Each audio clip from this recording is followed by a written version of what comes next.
Evening, I would like to reopen this hybrid monthly meeting for the Kent County Public Schools Board of Education. The first item on the agenda after the closed session is to report on the closed session. The Kent County Public Schools Board of Education members of this board, Dr. Karen Couch, the superintendent, Mr. Ed Silver, supervisor of human resources, and Gail Manley, executive assistant to the superintendent, met in closed session under General Provisions Article 3-305B to discuss the appointment, employment, assignment, promotion, discipline, demotion, compensation, removal, resignation, or performance evaluation of appointees, employees, or officials over whom this public body has jurisdiction, as well as any other personnel matters that affects one or more specific individuals, as well as to conduct collective bargaining negotiations or consider matters that relate to those negotiations. This session was for information and discussion purposes only. No action was taken. Personnel actions will be voted upon by this board at the end of the superintendent's report.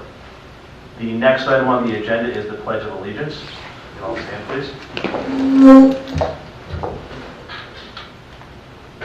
I pledge allegiance to the flag of the United States of America and to the republic for which it stands, one nation, under God, indivisible, with liberty and justice for all. Thank you. I just want to take a moment before we move into approval of the minutes for a public participation instruction piece. This hybrid meeting is being live streamed to the public due to COVID-19 crisis and the governor's executive order, which recommends following the most current guidance from the CDC and Maryland Department of Health regarding social distancing, including, without limitation, avoidance of larger gatherings in crowded places. If members of the public would like to submit comments into the record, you can submit those comments to Ms. Gail Manley during this meeting to gmanley@kent.k12.md.us. Your email submission will be read during one of the two public participation opportunities of our meeting tonight.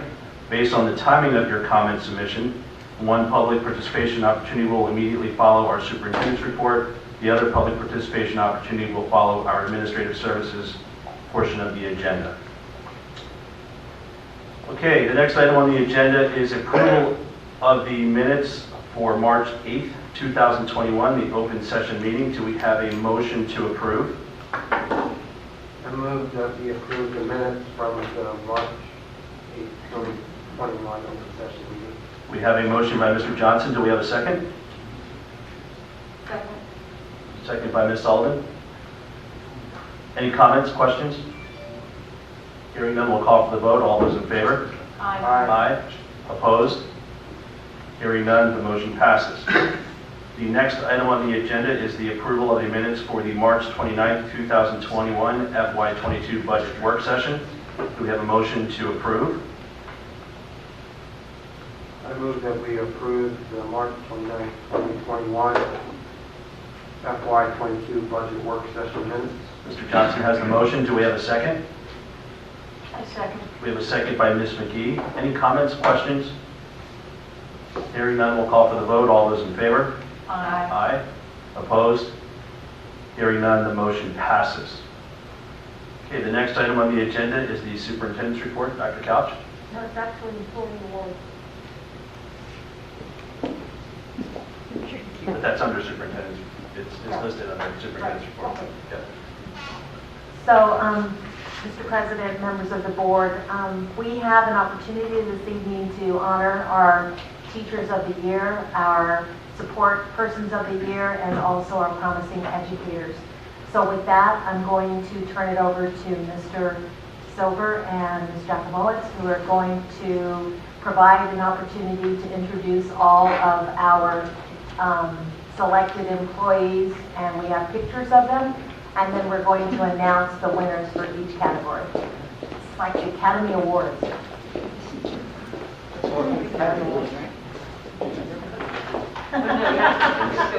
All of them.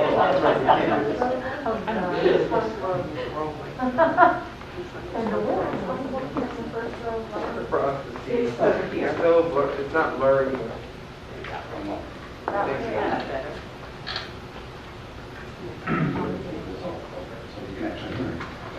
Good evening, everyone, and it is kind of like the Academy Awards because it's a chance for us to recognize and really celebrate what our employees are doing. It has been a great process.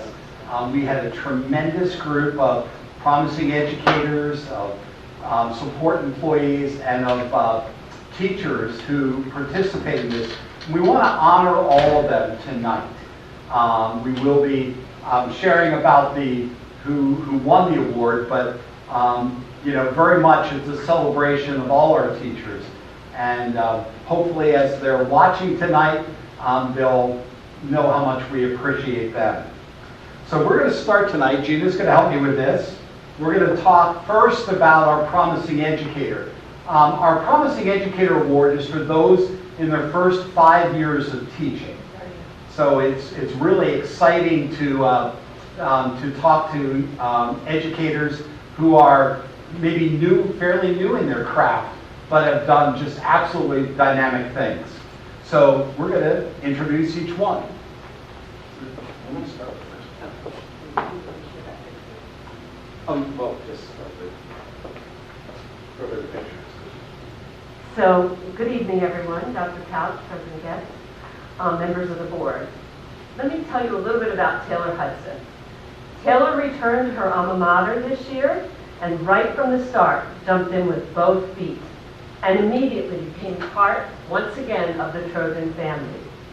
As an English teacher at Kent County High School, Mrs. Hudson has made a huge impact on our students that need her most by staying in constant communication with not only the students, but their families as well. She worked hard to identify barriers and do everything possible to remove them. She is incredibly positive and always brings fresh perspective and ideas that are welcomed by all. We are honored to welcome Taylor Hudson. Our next Promising Educator finalist, we'll get that up there, is Daniel Ottadon. In his 4th year of teaching, Daniel is a math teacher at Kent County High School. Not only does he teach and do an excellent job with advanced math classes, he's become a leader at the high school, implementing tools to enhance virtual learning. Daniel is as well, he's a huge help to his fellow teachers in the area of technology. Daniel's a master as well on the side with electronic games and who challenges his students during lunch and after school. I think Mario Mondays became quite a situation, a wonderful thing at the high school. And our next promising educator is Patrick Stalter. Joining the Kent County Public Schools this year, Patrick has brought an enthusiasm for music and a commitment to his students as a band teacher at Kent County Middle School. His principal, Dr. Sperry, states in his first year, Mr. Stalter tackled instructional technology, produced the first Kent County Middle School virtual band concert, won a grant to purchase ukuleles, and on top of that, brought out the music in everyone. So we congratulate all 3 of those finalists. And Mr. Getz, you have the envelope. I have the envelope. And the 2021 Promising Educator for this year is Taylor Hudson from Kent County High School.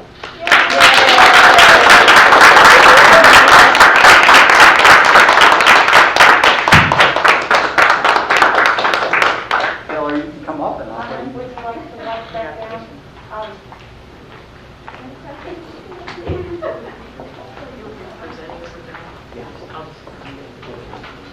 Ma'am, thank you. Wearing 2 hats here tonight.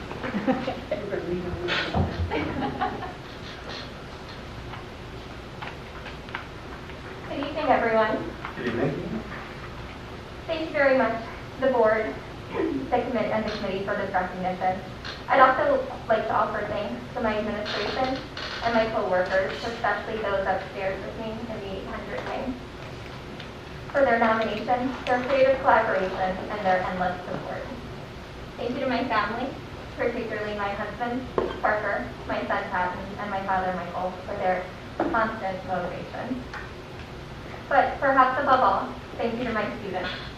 I strive to make our classroom a warm place to be, especially this year when human contact has been stunted and limited. But that is not something that I can achieve on my own. Our space needs to be one full of positivity, enthusiasm, respect, and camaraderie, and it is my students that help to create that atmosphere. So thank you to them for taking their time to respond to all of my chats, debate whether or not pineapple belongs on pizza, to trash talk each other's NFL team preferences, to keep a lively running commentary of the Crucible, to recognize each other's birthdays, to share free rights, and to constantly challenge each other in the very best of ways. It is this rapport that makes me truly love my job and hopefully helps them to love our classroom and sets us all up for success with learning. I hope that my students look at these actions and conversations and see the value within them. It is these little moments and these relationships in which we often find the keys to success. It is in a small moment of rapport with a teacher of my own that inspired me to become an educator. In true full circle fashion, it occurred in the room where I now teach, room 803 in Kent County High School. When I received an essay back from my teacher, Mrs. Spiro, she made the comment that reading my essay made her cry. In that small moment of a teacher reaching out, I, perhaps for the very first time, realized that my story mattered outside of my household. And that realization was shattering. It was far more than just an understanding of a literary concept. It was an understanding of my place in the world. I knew that I wanted to help others find their voice, find their power, and find their worth. Through these relationships, I hope I'm doing just that for my students. Thank you guys for giving me the chance to do so.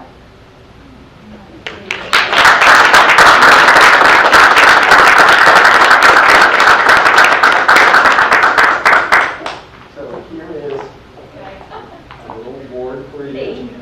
And this is your promissory certificate. I'll put that in here. There's a few more things in there. So I can put that down because I think Thank you. we're going to want to get some pictures. I would love Yes. to. Thank you.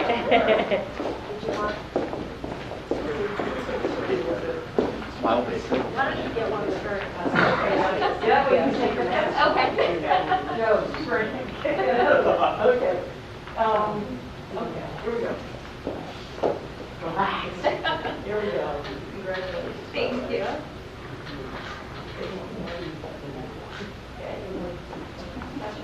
Thank you. Thank you so much. Good job. Thank you. Nice. Thank you so much. Now, you're going to have to juggle. Do you also? Yes, another. Okay, good. Are you sure? Yep. Thank you. Congratulations. Thank you so much. Thank you. Congratulations. I'll be sending more on here. Just pass that along. It might be that we're muffling a little bit, I don't know. Okay, the second employee award tonight, and I will try to speak up so that you're heard, is our support employee of the year. And as you know, especially this year during the pandemic, our support employees played such an integral role in everything we did, from making and distributing meals to following up with students with their instruction. So, you know, the different things and the different roles that they had, keeping our buildings clean and safe. So we so appreciate them. Each of our buildings have a support employee of the year, so we're going to share about them now.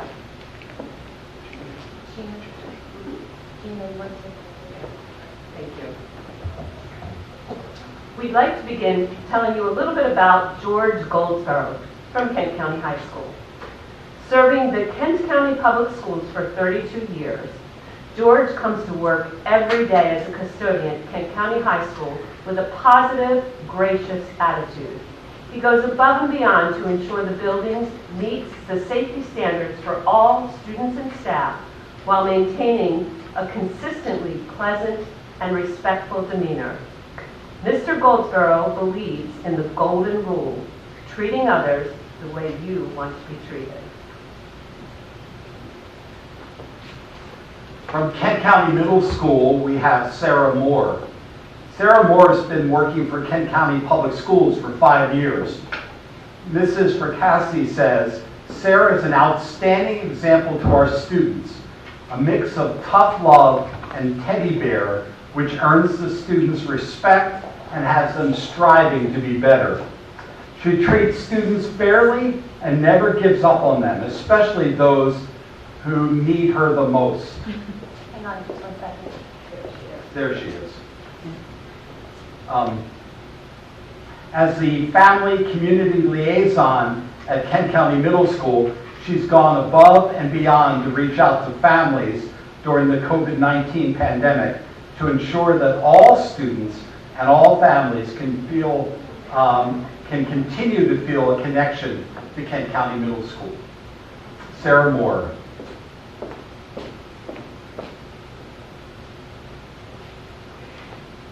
AnnMarie Llewellyn from Galena Elementary School. AnnMarie has been an asset to Kent County Public Schools since 2015, a confident self-starter who supports students and teachers alike. As an instructional assistant in kindergarten at Galena Elementary School, no matter what is asked, whenever it is asked, or however it is asked, Ms. Llewellyn is ready to roll up her sleeves and support, providing suggestions and ideas to improve upon a task or a situation. Mrs. Llewellyn says, working at Kent County Public Schools has enlightened me to my real purpose in life. From Henry Highland Garnett Elementary School, our support employee of the year is Danabourne. Since 2008, Dana has worked with Kent County Public Schools as a substitute media assistant. Actually, before that, she worked for adult education as well, and most recently as technology instructional assistant at Garnett Elementary School. Dana's work and dedication has always been an integral part of the school community, but in a virtual learning world, she's demonstrated her true ability with technology and communication. She has worked tirelessly to assist students, parents, and staff, and has always kept a smile on her face. One of her fellow workers, Mrs. Jones, says, her critical role at Garnett has really taught us to appreciate her now more than ever.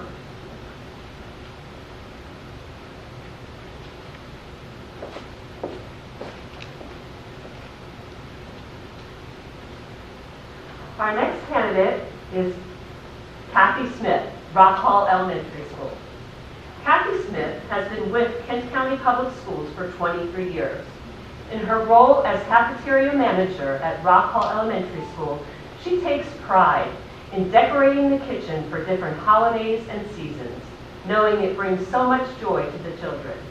Her own joy at work comes from those very interactions with the students. As a dedicated hard worker, she strives to serve appealing, healthy food choices. Her number one priority is to make sure every child gets the meals they want and need every single day.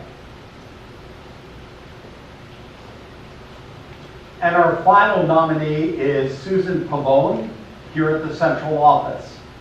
Susan began her role as Secretary in Instruction for Kent County Public Schools in 2018. Prior to that, she spent 7 years as a substitute teacher. She was 3 years as a PTA treasurer at Wharton Elementary School as her kids were coming through the system. So she's really not new to Kent County Public Schools.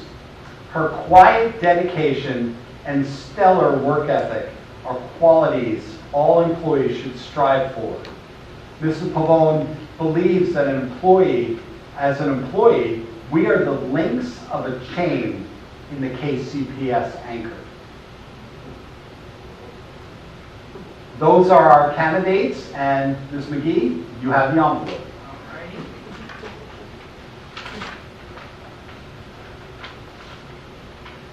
The Danabourne, Garnett Elementary.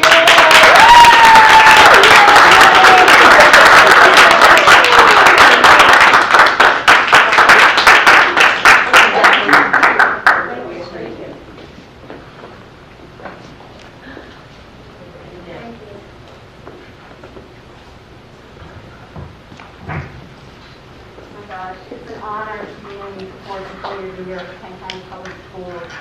I'd first like to thank Brenda Rose, principal of Garnett Elementary School, the entire staff and all the families for making Garnett a wonderful place to work. I also would like to thank Supervisor of Technology Bill Poor for his tireless dedication and leadership. And especially, I want to thank him for always answering my phone calls. I would like to give a shout out to Kiki Jones, Lois Harrell, and Cheryl Santmeyer for their daily support, friendship, and humor. Most of all, I'd like to thank my biggest supporters, my family, my husband Peter, and my 3 children. This past year has been a year that will not be forgotten. And all KCPS staff members have done an incredible job teaching and supporting all teachers and all, students and families. Thank you.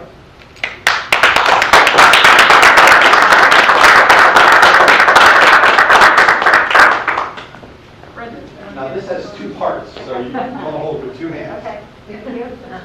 Yeah, you don't want to drop it. Don't go anywhere. Okay. Yeah, Peter. Don't drop it. Well, let's see if we can. I'm sorry. I didn't. Yes. Yeah, you come in now. You can watch it, listen. Okay. I'm going to make you hold that. Oh. You're just like, don't put it down too far. He is coming, right? Did somebody go get him?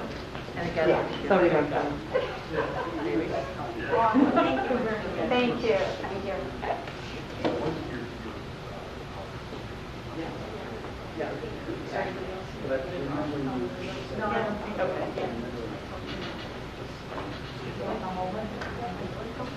No. It's here. Mr. Silver? Yes. I don't think he went again. Peter? Oh, there he We'd like you in the picture. Yeah, there you go.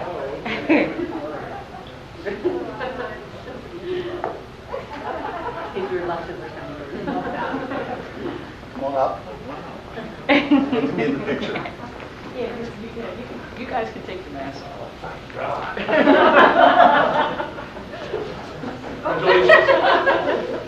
Here we go, guys. Yeah. It's hanging right there. We'll take that off in just a sec. There you go. One more. Thank you. Congratulations. Thank you.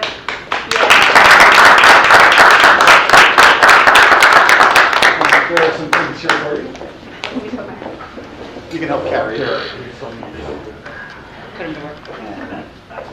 There are some goodies in there for you too. Thank you.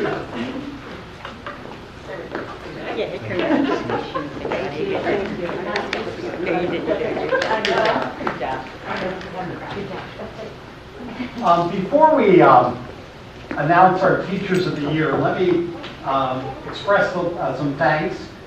First we had 2 community members on our interview panels. Erin Cunahan, who works in the education program at Washington College, and also Sam Shoday, the executive director of the Chamber of Commerce. And they were great members and were both very enthusiastic about each of the interviews. I'd also like to say some thanks to several of our local businesses who have donated things for our people. Chesapeake Bank and Trust have donated $250 each to our Teacher of the Year and our Support Employee of the Year. We have donations from 98 Cannon, Evergreen Bread, Java Rock, Pasta Plus, and as we have known the last few years, Hertrick will be, again, donating a car for our Teacher of the Year to drive during this year. So that's pretty exciting as well. And our Teachers of the Year have really enjoyed that. So without any further ado, our Teachers of the Year.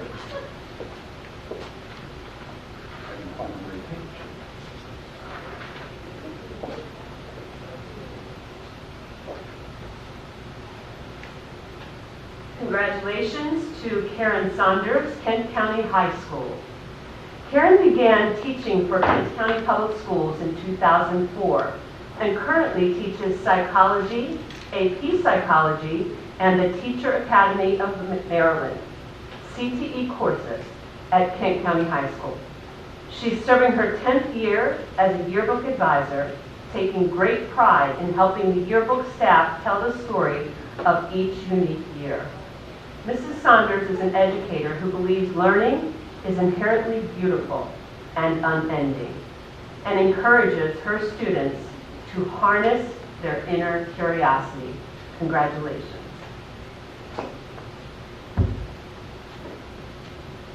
Our Teacher of the Year from Kent County Middle School is Brooke Mulford. Brooke is in her 7th year as a teacher for Kent County Public Schools. As a 6th grade ELA and math teacher at the middle school, she has taken on leadership roles amongst the teachers in the 6th grade team. Mrs. Mulford exhibits exemplary co-teaching skills and has an uncanny ability to build relationships and to get to know her students as individuals.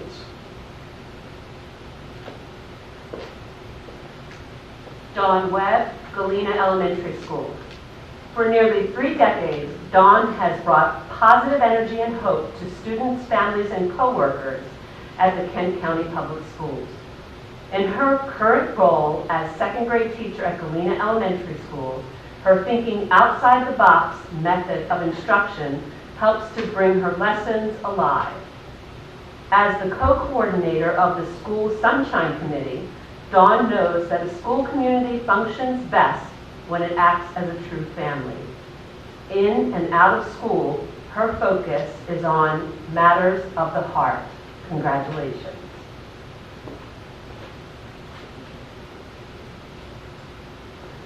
Mary Brown from Henry Highland Garnett Elementary School. Since 2007, Mary Brown has been teaching the students of Kent County Public Schools by setting high standards and then giving them the tools they need to succeed. Currently a 2nd grade teacher at Garnett, she is an insightful educator who recognizes early on when a student is struggling and turns mistakes into teachable moments. Her passion for teaching keeps students motivated and engaged.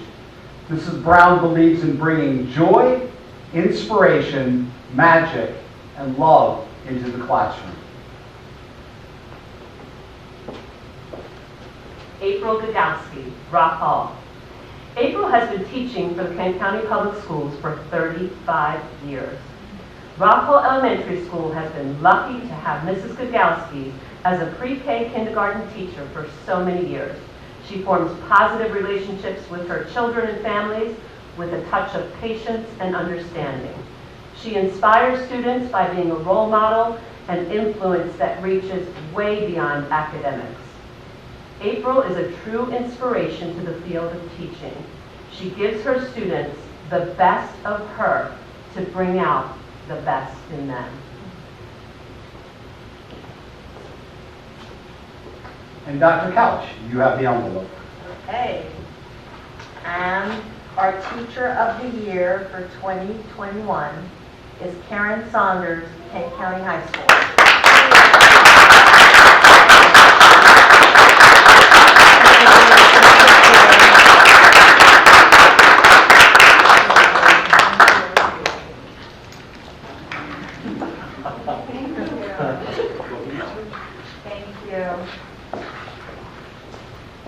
Thank you so much for this honor. I feel very honored. I feel gracious and truly humbled because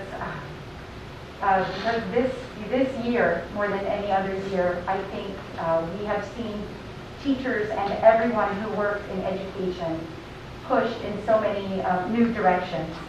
So I would really like to start by thanking all of my fellow teachers, especially at the high school, but really in all of the buildings and at every level.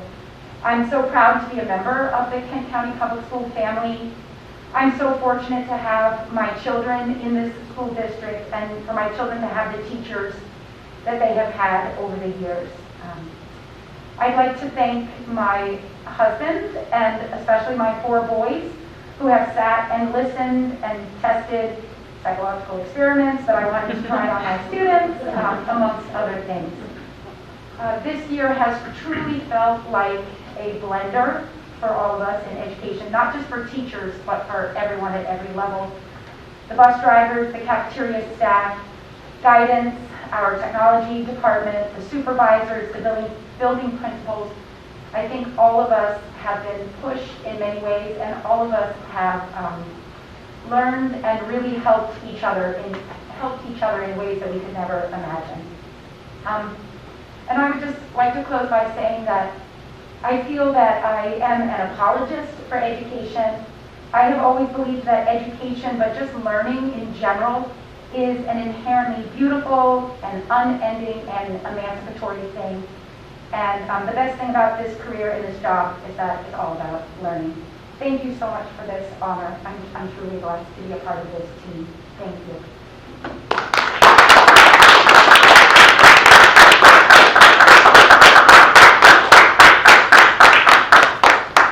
So Karen, come on up.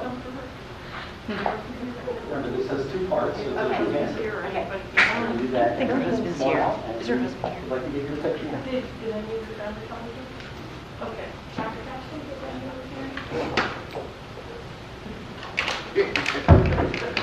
Thank you.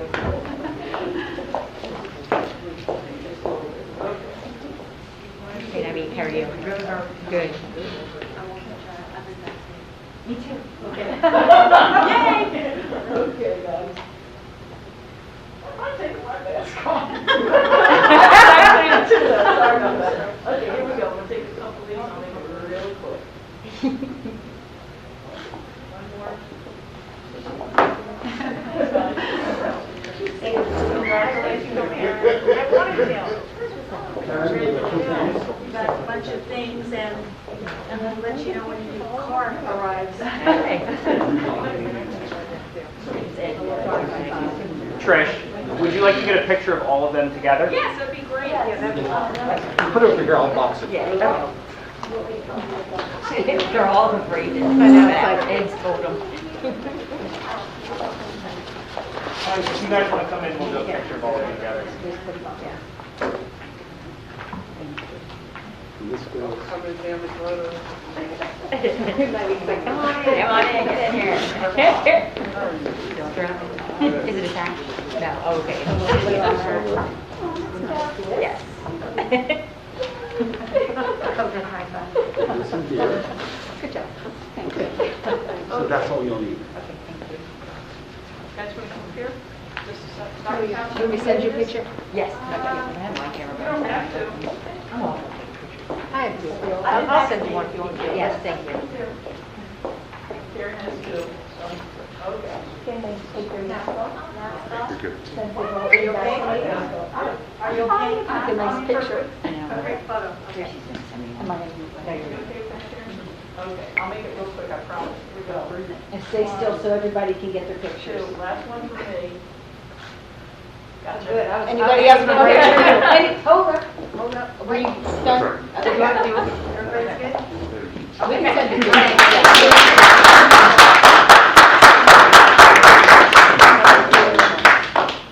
Okay, so Karen, do you want to?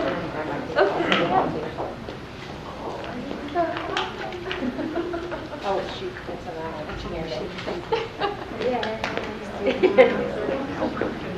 There you go. Exciting. A lot of fun at the high school. Yeah, they had a celebration to do in March. I don't know if I have your cell number. I don't think I do. I'm ready. Okay. You ready? Yes, ma'am. Okay.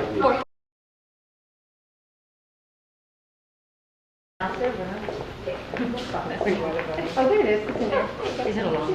It wasn't quite the banquet, but I think it was nice to honor Sure. I mean, it's our certainly, employees of the year. yeah, certainly different times, different measures, and I think that's great, and we're really proud of those folks. That's great. Okay, Dr. Couch, the next item on the agenda is your report.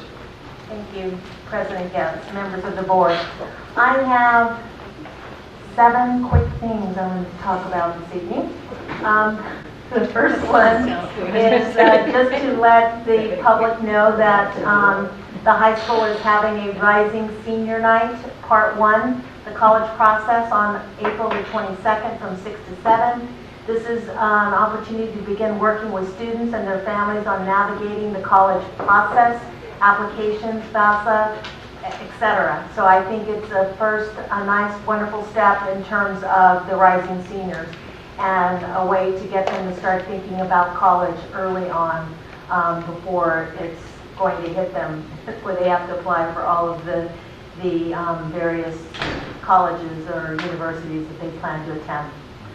On March 23rd, the annual program review of Title I Part A program was completed, and the purpose is to review the evidence of implementation of Title I requirements.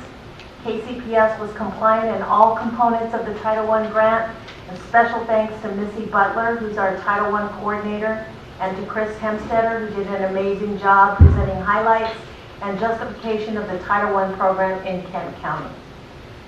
I'd also like to recognize Ana Padilla-Lopez for organizing the first KCPS Hispanic Parent Event. She is our ESOL Family Engagement Liaison, and she provided general information on our instructional programs, discussion on various research-based strategies to help our children at home, and answered questions that many of the families had in terms of who do they go to when they have this problem and these kinds of things. And so I just thought it was a really nice event in terms of bringing our families into the school, providing them with information in their own native language, and then and answering the questions that they might have regarding our school system. So I think that another special touch was that she organized some special giveaways from local restaurants. So I think Ms. Padilla-Lopez did a wonderful job, and I think we're very fortunate to have her in our district. I wanted to note the update on Galena construction. We hope to have substantial completion by the end of the month. Work remains still on the walk-in cooler, communications, and generator parts. As soon as the cooler and generator are fully operational, the health department inspector will go in and complete the inspection of the kitchen. And once that is done, then we can turn the kitchen over to the school, and we can begin cooking at Galena Elementary. So that's been a long time coming. Right now they do have access to the cafeteria, but they do not have access to the kitchen. Spring sports begin on April the 17th with the first play date of May the 7th and the end date of June the 19th.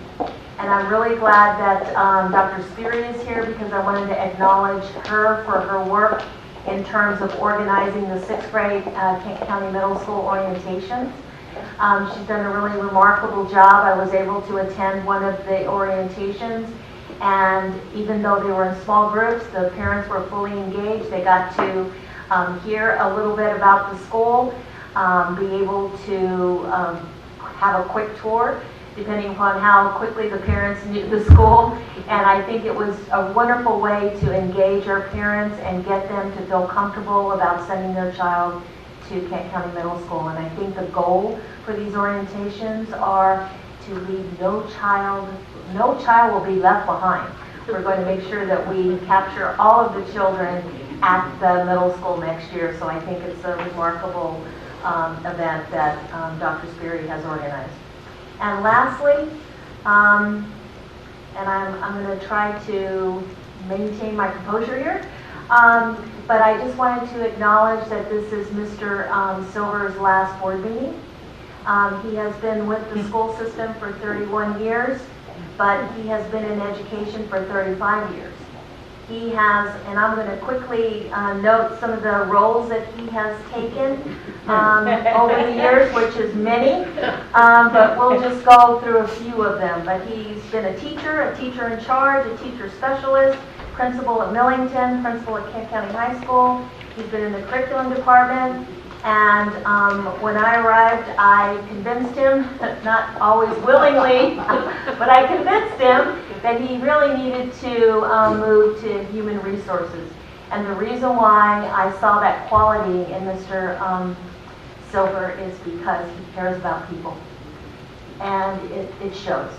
And when you're in human resources, you have to care about people. And he is incredibly kind, he's patient, he's a good listener, and we are going to miss you a great deal. And I just want to thank you for your service to Kent County Middle School, for your loyalty, and for your dedication to the school system. So thank you very much.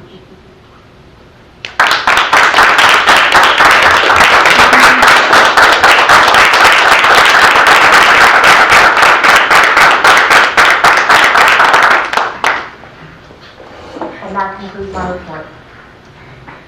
Before we move on, Mr. Silver, in all seriousness, thank you for everything that you've done. Just to echo what Dr. Couch said, I mean, it seems, I can only speak to, all of us have a piece of history in Kent County Public Schools, whether it's having kids or having worked alongside you or something, and you're always there somehow in some role. And it was all very pleasant and pleasing and real appreciative to folks that were entering into education, students that actually, went through and had the pleasure of either being a student at one of your schools or just being involved. And then, of course, the whole group from curriculum and just everything. I mean, the list is endless. So thank you for your service to Kent County Public Schools. It's, you look at landmarks of a system, and you held pretty much almost every position. And I just want to thank you for, keeping your head down, doing the work, doing the hard work. It hasn't always been easy. And certainly you're a journeyman when it comes to just giving yourself. So thank you for that, for all that you've done for the system. I really appreciate it. Thank you. Okay, the next item on the agenda is the Ethics Committee appointment. Dr. Couch? Yes, as you know, the board must appoint someone else to the Ethics Committee. Dr. Jeff Brodsky's term on the Ethics Committee has expired, and he has to be replaced by someone who is willing to serve for 3 years. So I indicated on the memorandum that names would be considered at the board meeting, and hopefully this can be an action item and we can approve someone for the Ethics Committee. If we still have some concerns or some names to consider, we can also delay this and approve it at the next board meeting. But at this point, I will entertain any nominations or suggestions to be on the Ethics Committee. Are there any names, any board members that have some names that, folks that have been vetted, maybe? Well, I thought a great choice would be Sandra Bjork. And I asked her if she'd be willing. She said she'd get back to me by the end of the day, but It's not the end of the day yet. But the reason I think she's very busy, but she's a retired lawyer and a retired nurse, and I've been on committees with her, and I just find her tremendous integrity, and I think she'd be excellent, but I don't want to put her into it if she's just too busy. So it would be my preference to wait till next month. So that's a name to consider. I have a name to put forward also that I spoke with earlier today, and Rebecca Harris has said that she would be interested if there wasn't someone to fill the vacancy. I spoke to Nikita Beck-Hubbard, another individual who helped in our school system and community advocate. So we've got 3 names. Are we in a position to move forward on the names, or do we want to hold off until the next meeting?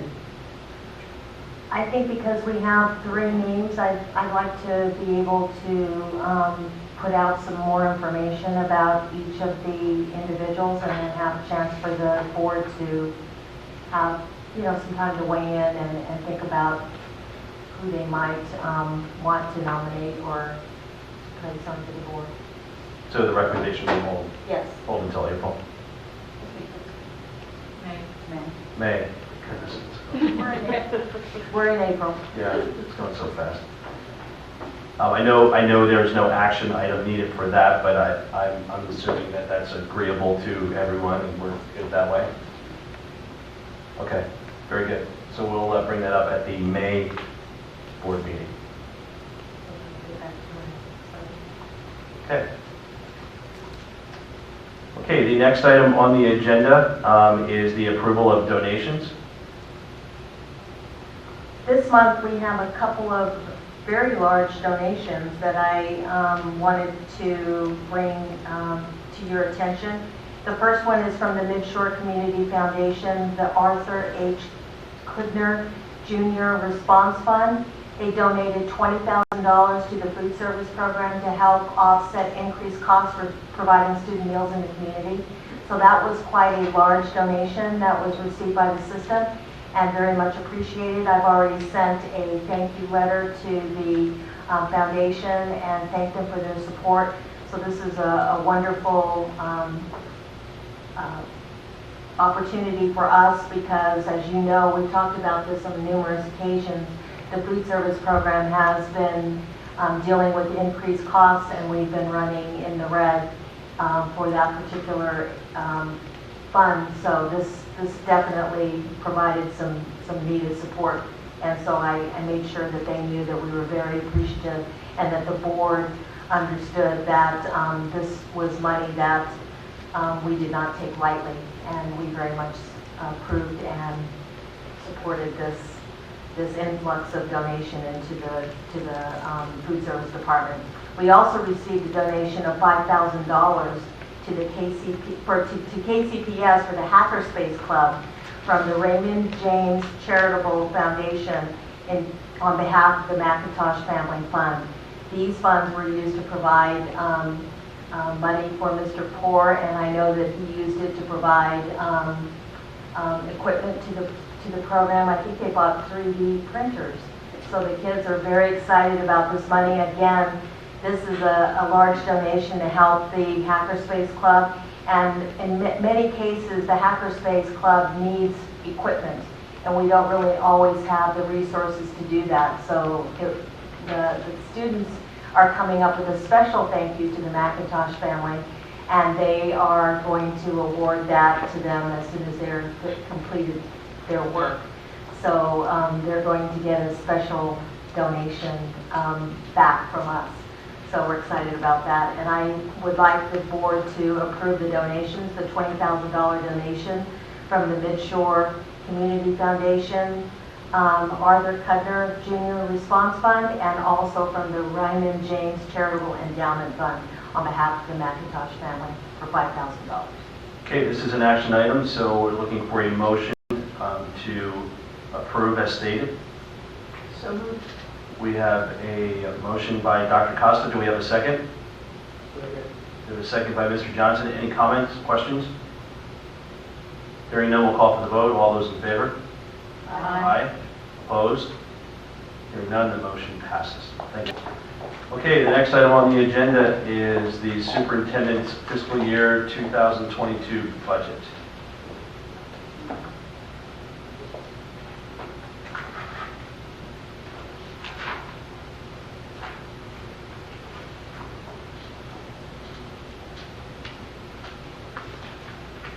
Okay. Thank you, Mr. President, members of the board. This is just going to be a recap of the budget that we've been working on for the past, seems like 4 months, but anyways, it's been at least 3 months that we've been trying to come up with a final budget in terms of what we will present to the county commissioners and which will hopefully be approved after our budget hearing that we'll have later this month. The first slide just talks about the district goals. We have 6 stated goals in our strategic plan, and these goals are what we stand by and what we feel are the most important for our school system. Our vision and our mission, as you know, we have that behind us at every meeting. It would be nice, I think, at some point if we spoke about the mission and the vision statement as in terms of these are also goals in which we want to abide by as a school system. The factors that affect the 22 budget. There are a number of factors that always affect our budget, and of course the first one being the enrollment.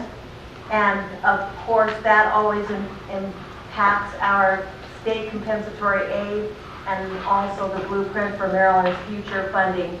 We also have to consider all of the budget requests that many of our principals and our supervisors submit, and those items also impact what we're able to do. And finally, our salary and our healthcare interest increases, and interest in terms of how we take care of our employees is something that is very near and dear to our hearts. The state allocation, I don't know if you would like to say anything about that, Ms. Stewart, but we're going to kind of tag team this presentation today. And so this shares a little bit about what Kent County is going to be receiving in our budget next year. So the state allocations are based on what we as Kent County Public Schools will receive from the state.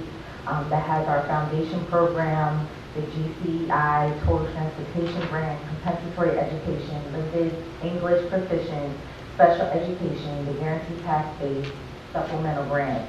And so as you look at the top in those columns, that is actually what we'll be receiving. But Kent County will be receiving about 2.3 for foundation, 127 for GCEI, transportation 1.7, compensatory 2.5, limited English 219,000, special education 597, supplemental grants 1 million, and then NCI adjustment for 81,000, and you'll see that later on in the budget.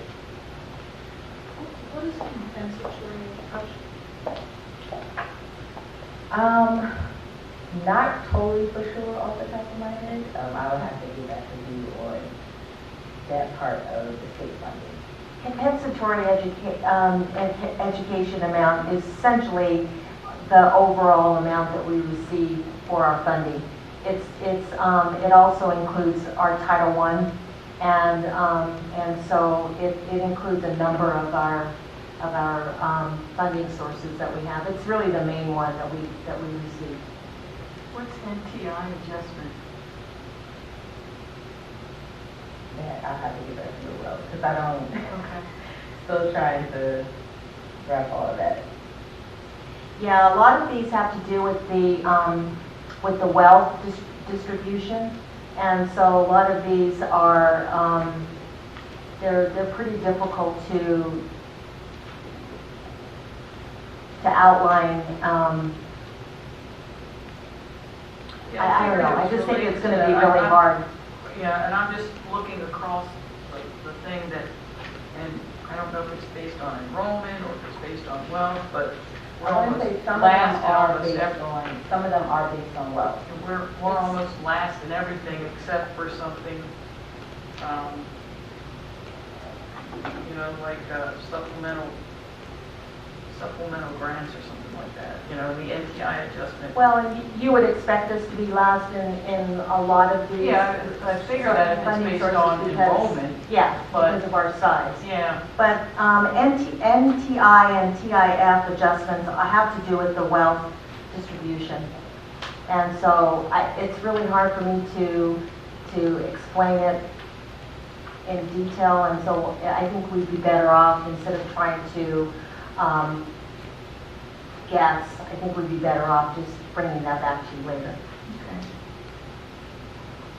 Thank you. Is there something you'd like to talk about on this one? This one just explains, I want to say, the grant portion, the actual amount that we'll be receiving as well from the state allocation, but it's based on the fiscal year 2022 funding.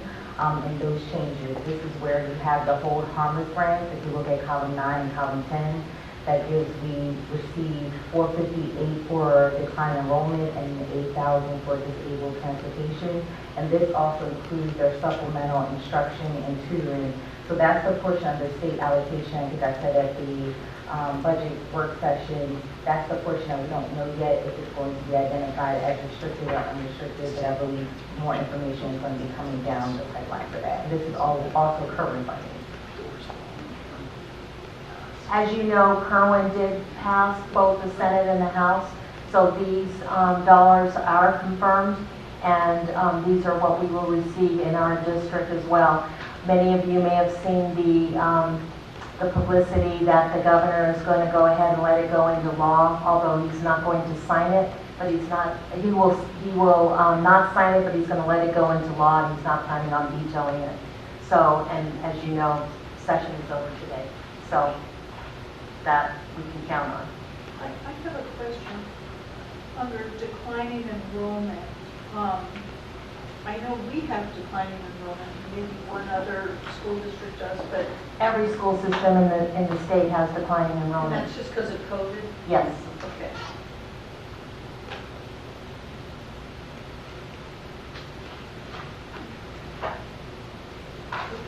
Going the wrong way.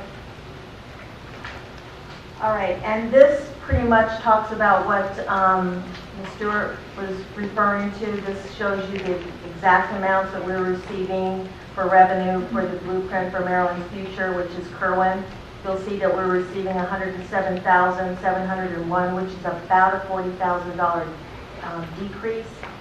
You'll see that we still are receiving the amount of money for the teacher salary incentive, and that was to increase teacher salaries for the beginning teacher salaries, what that amount was for.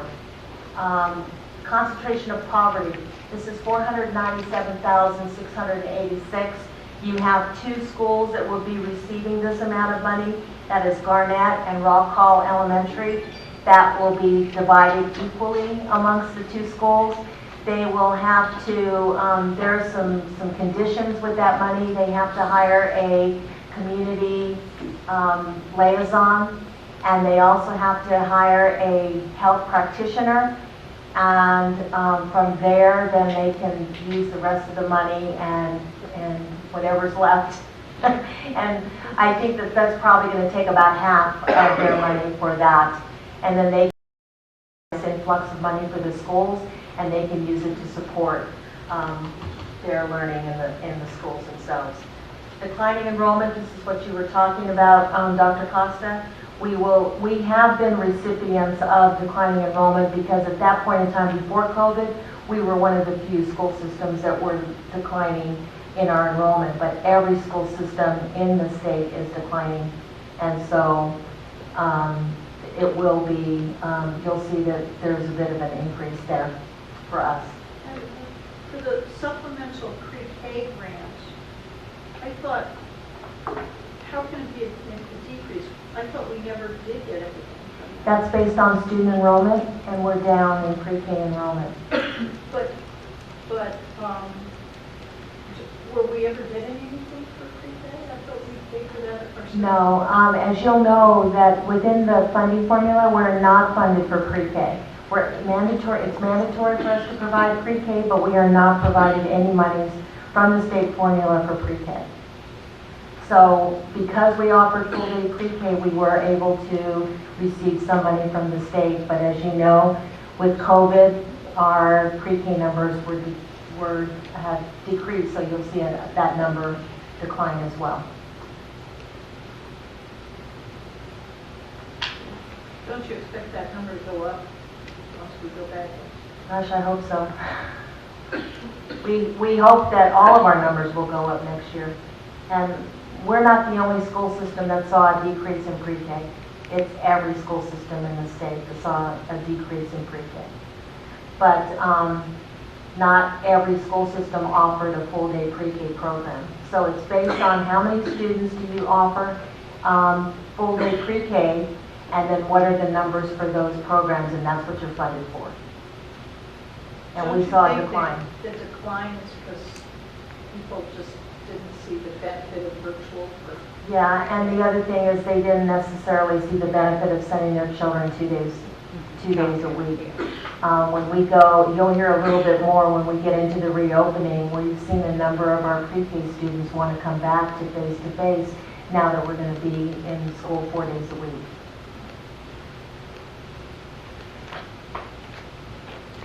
This is just the companion legislation that happened with Governor Hogan's budget.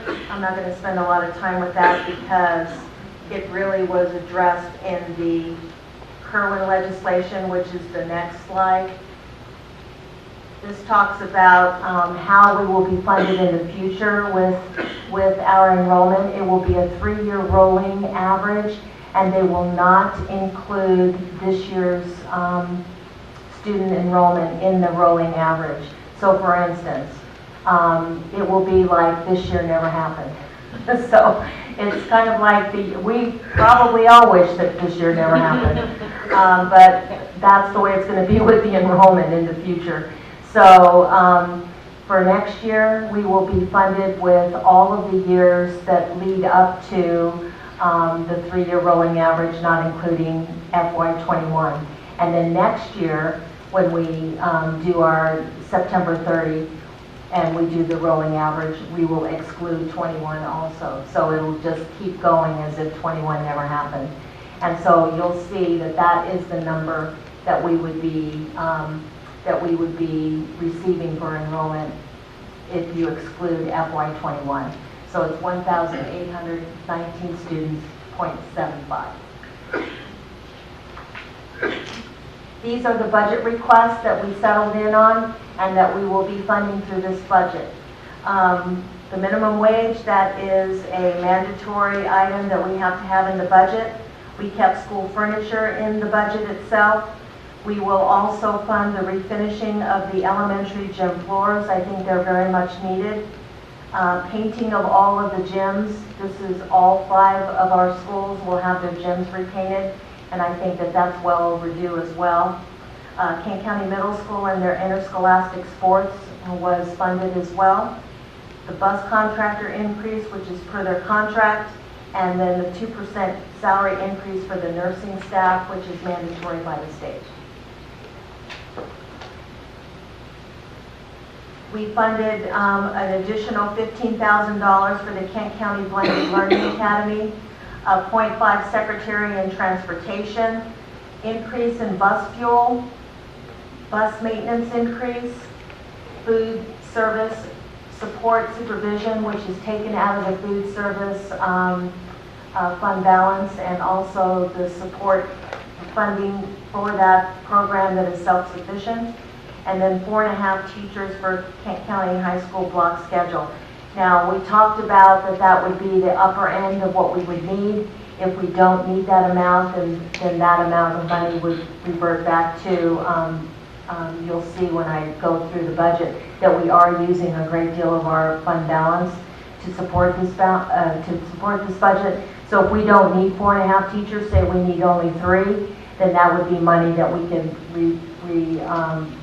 replenish what we're using in our fund balance. The total is $608,340. The next slide has been updated to include the proposed negotiations. We're at the end of our negotiations. We're waiting for ratification of the contracts, and these amounts include all of the final salaries that we have in the budgets. So $585,278 would be for the salary increase. The health care increase would be $184,061, and then the increase for fixed charges is $174,658. That totals $943,997, so just short of $1 million. So at least we have the accurate number, as before we were just using a placeholder. We were using a placeholder. These are the accurate amounts that take into account all of the contracts that have now completed negotiations. So Dr. Couch, can I just interject here? We've got a list of requests and things that we're looking at. I want to pause for a second, and I just have some questions. So Friday night, I attended the high school football game, and I had the misfortune of watching my son get a concussion. And in that process, realized that when all of it was going down, there was absolutely no medical staff or a trainer or a medic there for my son. And, you know, and I'm sitting here and I'm saying to myself, you know, well, now you have some exposure because it's your kid and you see it. But I think the duty that we have is also not just my child, but also other students and student athletes that are there. So what I'm asking is what is the arrangement, or what would it cost for us not to rely on Washington College or a local ambulance service to have medic or trainers at these games? And I'm not just talking football, I'm talking basketball, I'm talking, you know, if there's 5 different sports games going on in the afternoon in the spring or in the fall, and there's someone that's riding around a little John Deere Gator and they're available on site, you know, what will that cost us? That would cost you another position, which would probably be to equate about a teacher's salary, I would say mid-range. That would be hiring a full-time trainer, because you would have to have a trainer on staff full-time to support all of the games. So I'm formally requesting that we add the position, because I don't think that it's appropriate for us to put these student athletes out there. And what was kind of wonky for me was that I noticed a player prior to that who actually went to an empty table with a medic bag and no one there to help him with his hand that he needed some help with, other than a coach, which I think was his father. So I bring it up because, you know, we're getting through it. It's not pleasant to be at Chester River Hospital until, you know, 1 o'clock in the morning on a Friday night, and actually seeing, you know, your child being lifted off by, thankfully, a medic that was in the audience. I just think that we're going to put these kids out on these fields or on these courts or wherever, on the diamonds, whatever it is. We have to have someone that we can rely on to do it. And I'm not looking, I looked ahead, I know where we kind of are. I think that this is serious stuff. And again, some might say, well, it's a big deal because it's his son. I was just made aware of it because I actually dealt with it. Quite frankly, I'm glad it was my son. You know, because I can't imagine those kids, those students that might not have that kind of wherewithal to jump the fence and to run down and to go ahead and like kind of get situated to see what was going on and to see, you know, my son kind of there not knowing who he is. And going through all the questions and not being able to answer questions. And I think possibly naming some teachers in here from years ago as who his teachers were. So I'm just putting it out there that I think that if we're going to be serious about these sports, these high school sports, we have to have someone on staff to do this. And if not, then we need to reconsider it. And I know we have a concussion policy discussion. I've got follow-ups to that later on in the agenda. But I think that we're going to have to look at this in a big way. It's not fair to these kids. It's not fair to the parents. So I'm just putting it out there as a request. Could we use a nurse? That qualify? I mean, I would ask. I mean, I have all of the Maryland the high school sports documents pertaining to that, and I don't know what the qualifications are, but I mean, I really think that we need to look at what's going on here. So I agree.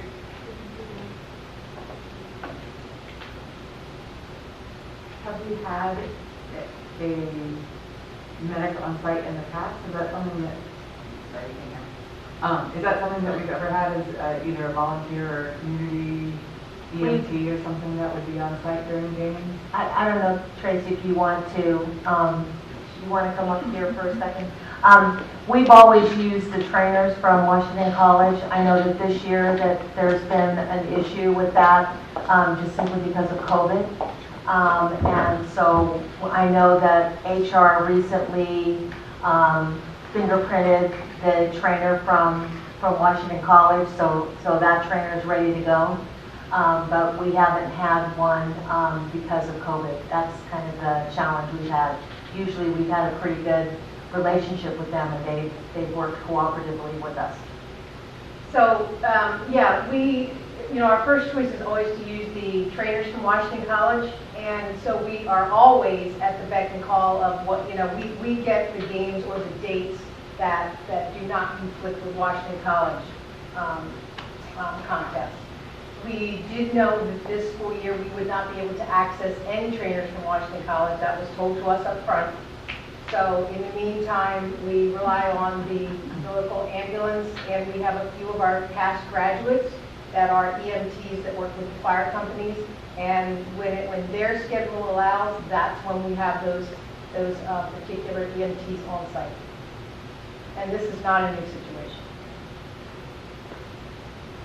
Well, I've had a lot of experience coaching over 30-some years, and so if we're going to somehow make a commitment to this, I agree, it's got to be more than just at a game, because let me tell you what, you can get a concussion in practice. Yes. So it's going to have to be, and it needs to be equitable, so that, it can't just be what's going on at the stadium, it's got to be what's going on at field hockey, or going on volleyball, or cross country. And I've often wondered how other school systems have, not only have I wondered, I've been envious of it. Just as a point of example, the hockey team, we went Thursday to Queen Anne's County, and the trainer came up to us, really, as an older gentleman, I don't know if he was retired from something else, came up in the gate, introduced himself, wanted to know if we needed anybody taped or anything like that, and had a nice conversation with the coaches and said, if one of your players gets injured, I won't go out on the field until you ask me to go. And we had 2 kids that got injured, but they took care of it themselves. I mean, the field hockey, you're going to get crammed with balls. It's not unusual. But when the game was over, we had a couple of kids that needed ice, and he was there to help us. And it was reassuring, and I sometimes feel, I don't want to say embarrassed, but that we don't have that. Not so, partly is from our kids, but other schools come here and they look at us and they think, well, what's going on here? King County can't even have a trainer. I mean, and they're not particularly kind in some of their comments. So I know it's expensive. I don't know where we would come up with the money, but I think it would be an important investment. Is it possible that there's state funding somewhere that we haven't tapped into for a position like that, or with an athletics association, or with the issue that I see is that we've got a season starting in a week or a couple weeks, and with no trainer. So that's one issue. The second issue that I see is that long term, I understand that we're looking at doing different things, and I get it. I know there's some have-tos, and I understand that there's some wishes here, but we're talking about kids. And we're talking about the student athletes that are part of their rounded out education and kind of what they do. And some of these kids rely on that ability to go above and beyond for scholarships and other things.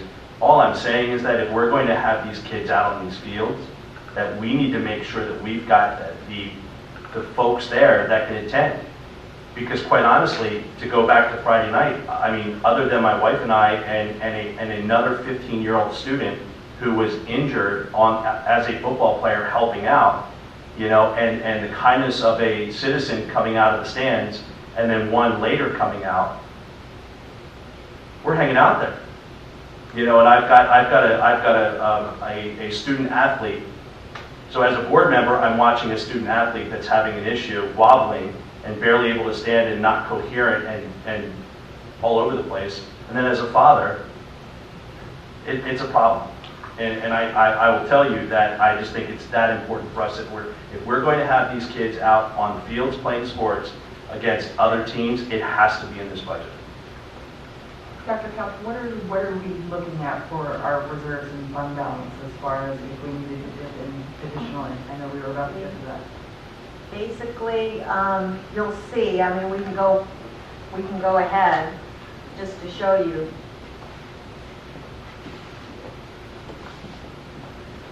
We're using $858,000 of our fund balance for this budget.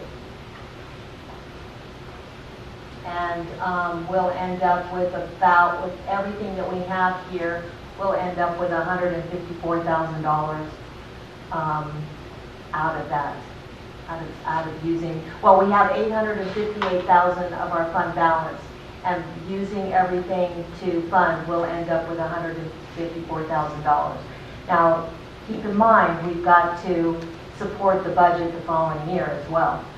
So, If we're looking at school furniture as a long-term item, and I know we've put that off for a long time, if we have that number, that would give us some room to look at filling that position, and then just making sure that we are extending now that line item from the budget for many more years. And that's a quick follow-up. How close are we to capturing the amount of teachers that we need for block scheduling? Also? yes. So I know that Ms. Williams has been working on that, and we may not need, and that's the point. We're not going to know until we actually plug in all of the students. And right now, she did a kind of a preliminary, and I'll let her speak in just a second, but she did a preliminary overview in terms of what we would need. But the thing is, we're using right now today's enrollment.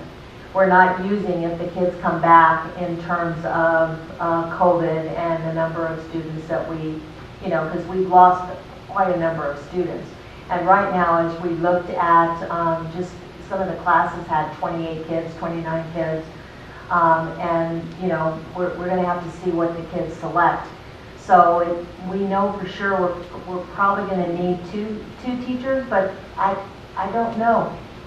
I don't really know. That's very preliminary. Please don't take that to the bank yet, because we don't know until we actually run it through the schedule. Yeah, so what I did was I just took current numbers from this school year using the existing staff that we had. And so, what I have on paper is the absolute best possible scenario. And by that, this is what I mean. Let's say you have 100 English 9 students, and you break them up evenly, and you have 25 in a class. So based on what we have in terms of current numbers and enrollment, it looks like that it would work out pretty well with potentially 2 teachers needed. Now, having said that, when you're looking at a high school schedule, the things that will throw off your class size numbers are this. You have a lot of what we call singletons. Singletons are your CTE classes that are offered once during the day, your STEM classes that are offered once during the day, your special ed students that need to be filtered into certain sections so that your special ed teachers can cover those with the support. So by the time you put those what we call constraints on the schedule, what ends up happening is that you may end up with, let's say, whereas the numbers look good as in 100, you may end up with a teacher that has 34, 35 in this class and 18 in this class. And so a lot of times teachers are like, I don't understand why you just can't even that out. Why can't you take it? Because it just doesn't work that way, because it doesn't fit in their schedule. So as long as people realize that, the best possible scenario is that, yes, numbers-wise it fits, but in the land of reality, when you put it in with all of the constraints, you will not have even-sized classrooms. Does that make sense? So ideally, if we don't need 4.5 teachers, that's where you can get a trainer. Exactly. Because we've got enough positions in there for that. But we're not going to know that until, at least another 3 weeks or more. Yeah, I mean, at this point, it looks promising. My question, I guess, my follow-up question is how much enrollment did we lose at the high school pre-COVID to now? Because I thought most of our, the enrollment, we saw more decline in system enrollment due to some of our younger scholars versus our older scholars. So how much? We lost about 70, of course, we've lost even more since we did the 30-day count. But at the 30-day count, we were down about 72 students. System-wide? System-wide. You said the high school. I was curious. Yeah, I know. Maybe Mr. I'm looking. He's looking right now. We're at 572 as of today, which is about around 20 lower at the high school. Thank you. It seems to me we sort of have two problems here. One is just getting through the year and having somebody who's able to deal with accidents for spring sports for the rest of the year, and then from going forward, starting next year. I don't think it's responsible for us to just kind of wing it and just hope that nothing happens. Yeah, so I'm saying, so what can we do for the rest of the year?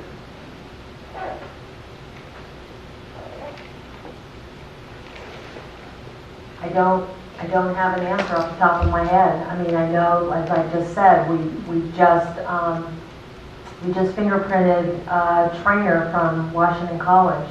But again, we'll have to see, you know, when he or she, I don't know if it's a he or she. It's a she, when she's available.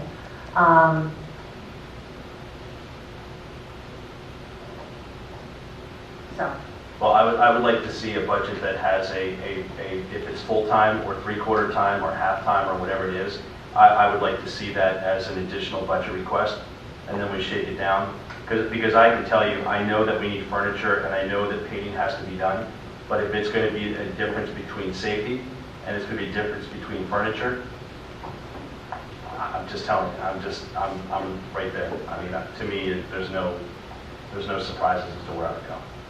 Call it being jaded or having an issue because my son was involved, but it was horrible. Can the painting of the gyms be postponed? That's not going to give you enough for a trainer. I mean that's, you're going to need a lot more than that with a trainer.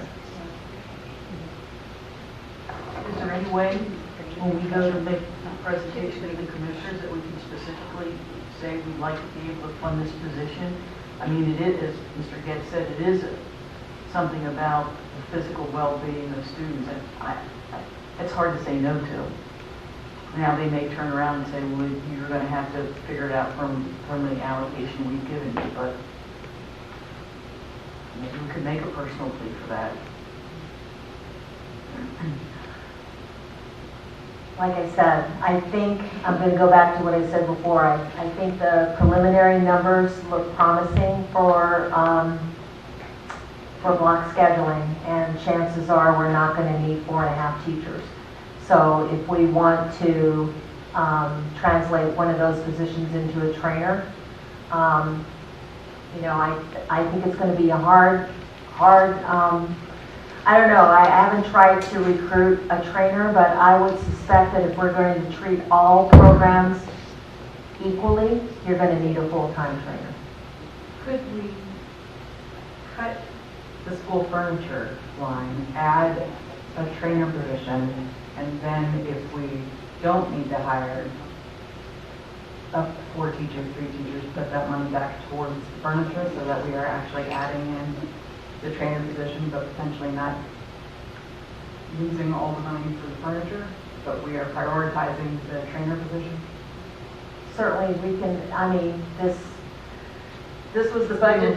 I mean, things changed all of a sudden. I mean, I get it, and I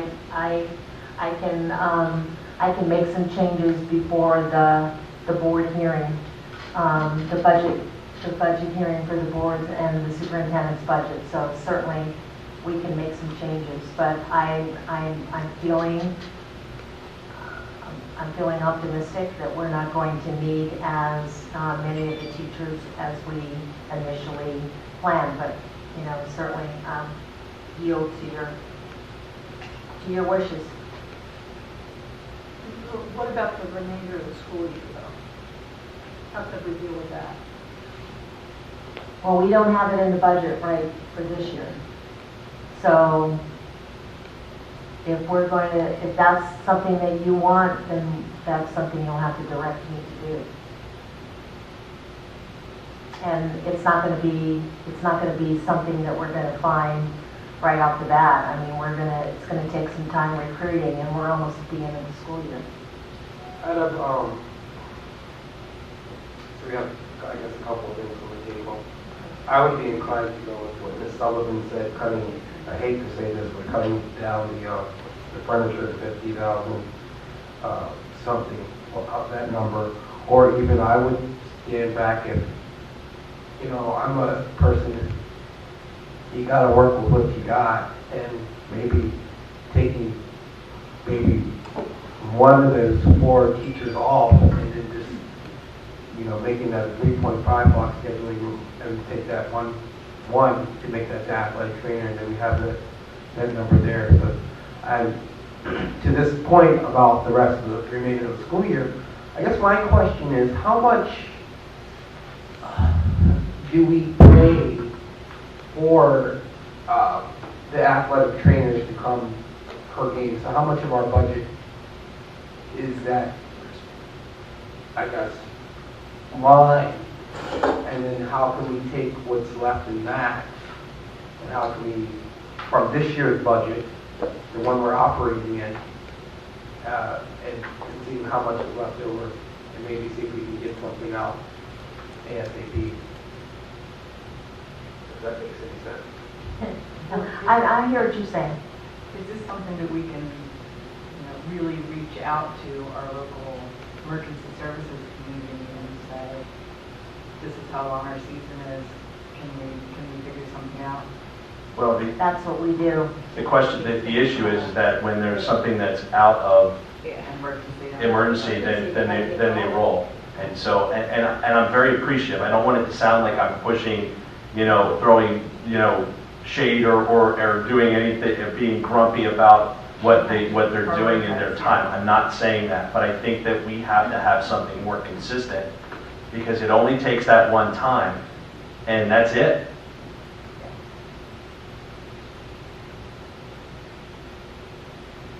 I would have to do some further investigating in terms of, maybe Ms. Williams has that, because I don't have those numbers in front of me. This is an old budget. Okay. I just happen to have it on my laptop. I mean, it's several years old, and I'll show you what I see. Hold on, see right there? Right. Trainer. 0. So look, it says support personnel includes athletic trainer. $5,000. So I don't, and that was 2016. Yeah. So I would say there's not a lot of money in there. So I would have to do some further investigating in terms of what, and let me just say this from having been in another school system, trainers are not easy to find. So it's going to take some recruiting on our part. And so, I mean, we have to be realistic that if we were to... Sorry? Oh, hi. My nephew just scored in a baseball game. Sorry. Yay! Is it the sort of thing that we could potentially ask somebody that's already in our employ as a nurse or health provider, that it would be kind of like we have these paid positions for coaches, where it would be again, I have to extra do work for extra pay kind of thing? Let me, again, I mean, we could spend a lot of time trying to figure that out, and I don't have all the answers. I have to try to brainstorm and see what some of the staff, and maybe also talk with Mr. Taylor to see if he has any ideas in terms of what we can do. But as I stated, we've got spring season that's coming up now. Fall sports are basically going to end this Friday. And then we've got practices and spring sports that are going to start next week. And they end June the 19th. Then I guess I would ask if we can have some sort of extra session, or if you can let the board know. Well, no, we've got a board hearing for the budget hearing coming up on the 26th. So I think this could be another item that we can put on the agenda, and we can have further discussion in terms of what we might be able to do for this year. But I would feel comfortable. I mean, there's two ways we can go. I mean, I would like to lean, this is just me, but there's more of you than me, so I would like to see us reduce the amount of teachers that we need for block scheduling to 3.5, and then put one position as a trainer. I'd like to see us do that and maintain the furniture. Just simply because I hear what you're saying about student safety, but there's a lot of our desks that are not safe right now. At the end of the day, if we're going to put students on the fields or on the courts or on the I diamonds, understand, but I'm saying we need both. I agree. But if I have to choose between $100,000 for furniture or something, I understand. I'm just simply saying that I can't vote for having that type of money on furniture when we've got kids out there that we don't even know if You they're didn't hear what I said. I heard you. I heard you. I said, reduce it from 4.5 to 3.5, I heard you. then add That's a exactly what I trainer, heard. and then keep the furniture. That's exactly what I heard. Okay. So I think it meets both goals. Yep. So I think we're finished with the budget unless there's other questions. I'm not done with the budget. What else is there to talk? Capital? Okay. So I guess what I'm asking is, I don't think we're done because that's what I'm saying I would like to see us do. I'm waiting to hear what you guys would like me to do, so I know what to put on the budget for the budget unit. I'm comfortable with block 3.5 and block 1.0 for the athletic trainer. What's the dollar amount that you're thinking of putting for the trainer position? Pardon? What's the salary or the dollar amount that you're thinking of putting? It's equivalent to a teacher. It might be even a little bit more than a teacher. Okay. And I'd like to see us come up with some creative solution for the rest of the year too. Right, and we'll bring that, I would bring that to the board for discussion at the budget hearing.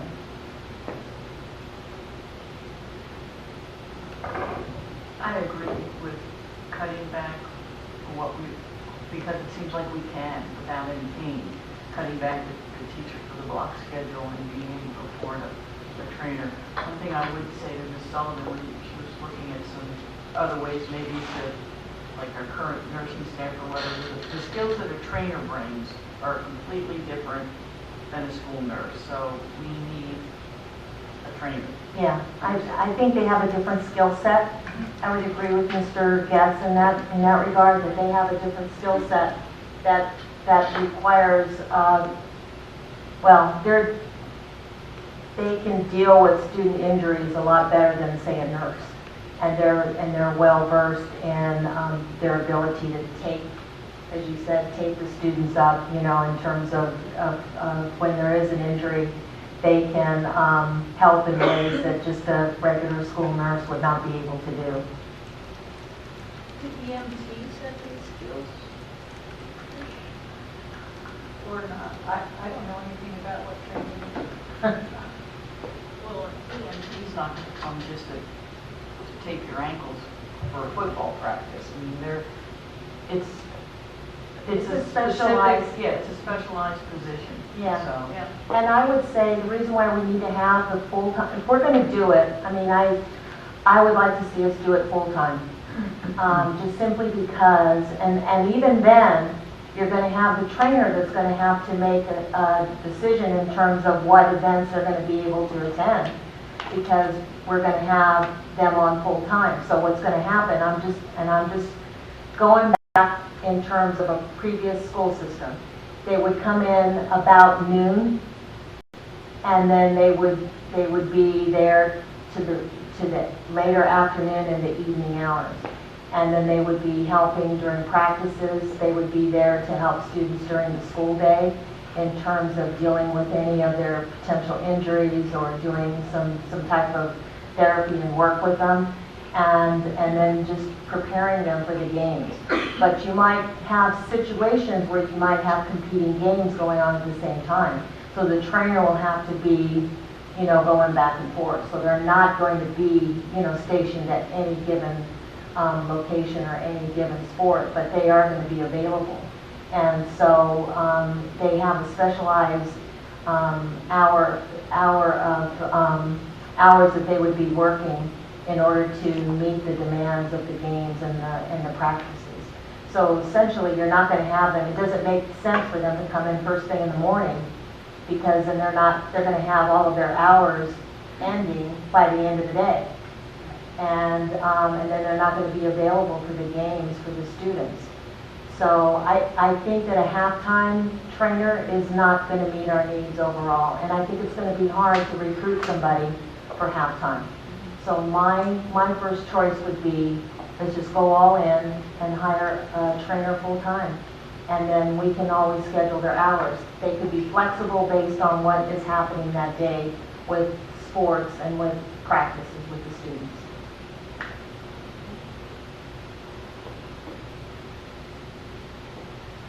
Okay, so what I would do is when I bring the budget to you, and I'll still have some other things I need to complete with the budget itself, but what I will bring to you at the budget hearing is we will reduce the teachers from 4.5 to 3.5. I will add a position for 1.0 for a trainer, and then we will leave everything else the same as far as the budget.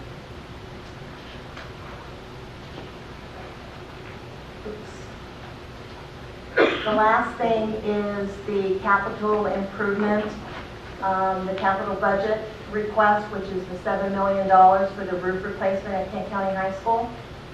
And you'll see that the share that we would be asking for from the county would be the $3.8 million, which would be for FY22 and FY23.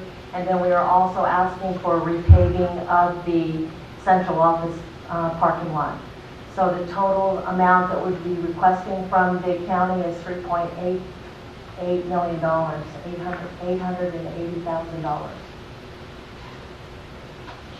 And that concludes the budget, and I will entertain any questions that you might have regarding what I presented to you this evening.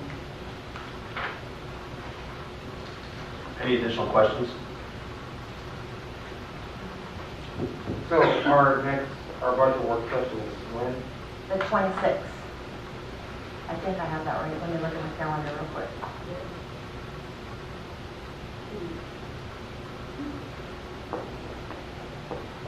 Yeah, that's what's listed on the...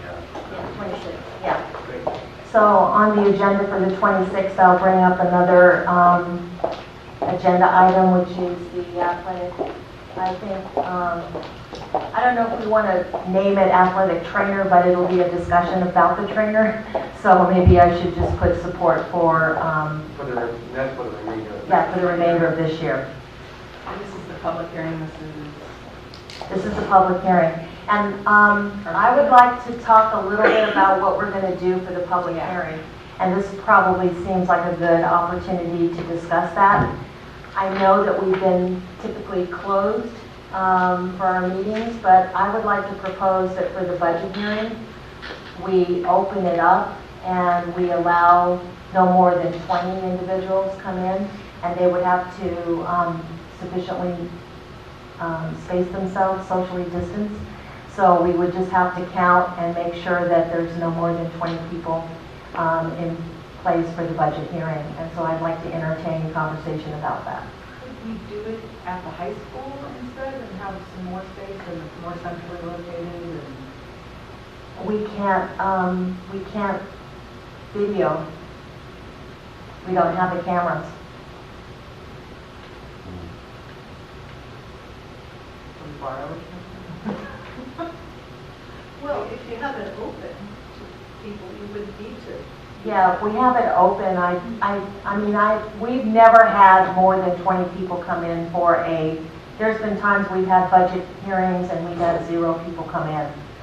So, I mean, if we have 20, and if we have more than 20, we could deal with it in terms of maybe having them stay out and then come in. I don't know. But what I would just like to entertain is that we open it up and allow up to 20 people come in. Yeah, I think it's a good idea. Still would be broadcasting, right? Yes, So we'd still be broadcasting. Questions by email or whatever. Yes, we would still be taking questions by email. We would still be able to read them into the record. They'd still have that option. But we would have, if they wanted to make the trip down here, they could certainly come and make comments about the budget. But they'd be able to submit comments even if they aren't able to attend in person? That's what we just said, yes. Okay, good, yes. I support that. Yeah, that's a great I idea. think that's good. Okay. Then the 26th, we'll do the budget first, and then we'll have our discussion about the athletic, support for the athletic events afterwards, just so that we can deal with people coming into the meeting first and deal with that portion of the agenda. Okay? Maybe in the interim, you can reach out to Mr. Taylor and he can help you Yes, find that's, out what that would cost us between now and the end of the school yes, year. absolutely. I plan to bring forward all of the possibilities, and then we can have that discussion, something that I can at least feel intelligent about in terms of what options we have available to us, and at what cost. Okay, thank you. The next item on the agenda is the fiscal year 21 calendar update. Mr. Silver, you look like you're ready to go, so I'm assuming that's on yours. And there you are on the agenda as well. So I thank you. sure am. So Sorry. it's one of the many hats we wear. Yes. Is the calendar. So as you know, we build 4 days for inclement weather. We used 2 of those days this year. So as a result, the proposal recommends that Monday, June 14th, would be a half day for middle and high school students. Again, that was originally in the calendar for the week before, the week before. The last day of instruction for all students would be Tuesday, June 15th, and that is always a half day, the last day. And the last work day for 10-month employees would be Wednesday, June 16th. So the administration recommends these calendar changes and for board approval. Okay, this is an action item, so we're looking for a motion to follow the administration's recommendation to approve these changes. Do we have a motion to do so? So move. That was Ms. Sullivan. Do we have a second? Second. We have a second by Dr. Costa. Any further conversation, question? I just would like to ask Mr. Silver a question. So considering, the school day is so much shorter this year, what would the dismissal time be for a half day? Right now, when we've done a half day would be probably around, for the secondary schools, would be 11:15, 11:30. Would be, it's going to be early. 11:45. I think it's 11:45. It's 11:45. And that makes the elementaries about 45 minutes, an hour later. So June 14th would only be a half day for the middle and high school students? That was in the original calendar. That's Okay. because of finals and grading that has to be done. So we did that 2 years ago. We started to add that additional half day for the secondary schools. But on that day, the elementary school kids will go the full day? Yes.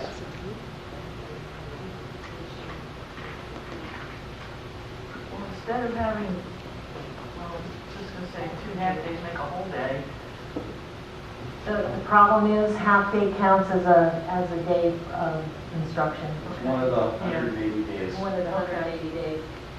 I got you. So if we wanted to cancel that, then we'd have to, it would cause some other. And I know, I'm looking at seeing that elementary school kids will still be going to school on the Tuesday, so, yeah, I don't know. You just wonder how much you're getting out of the kid at the end of the school year when they're only going half a day, especially when it's a truncated day at that. Right?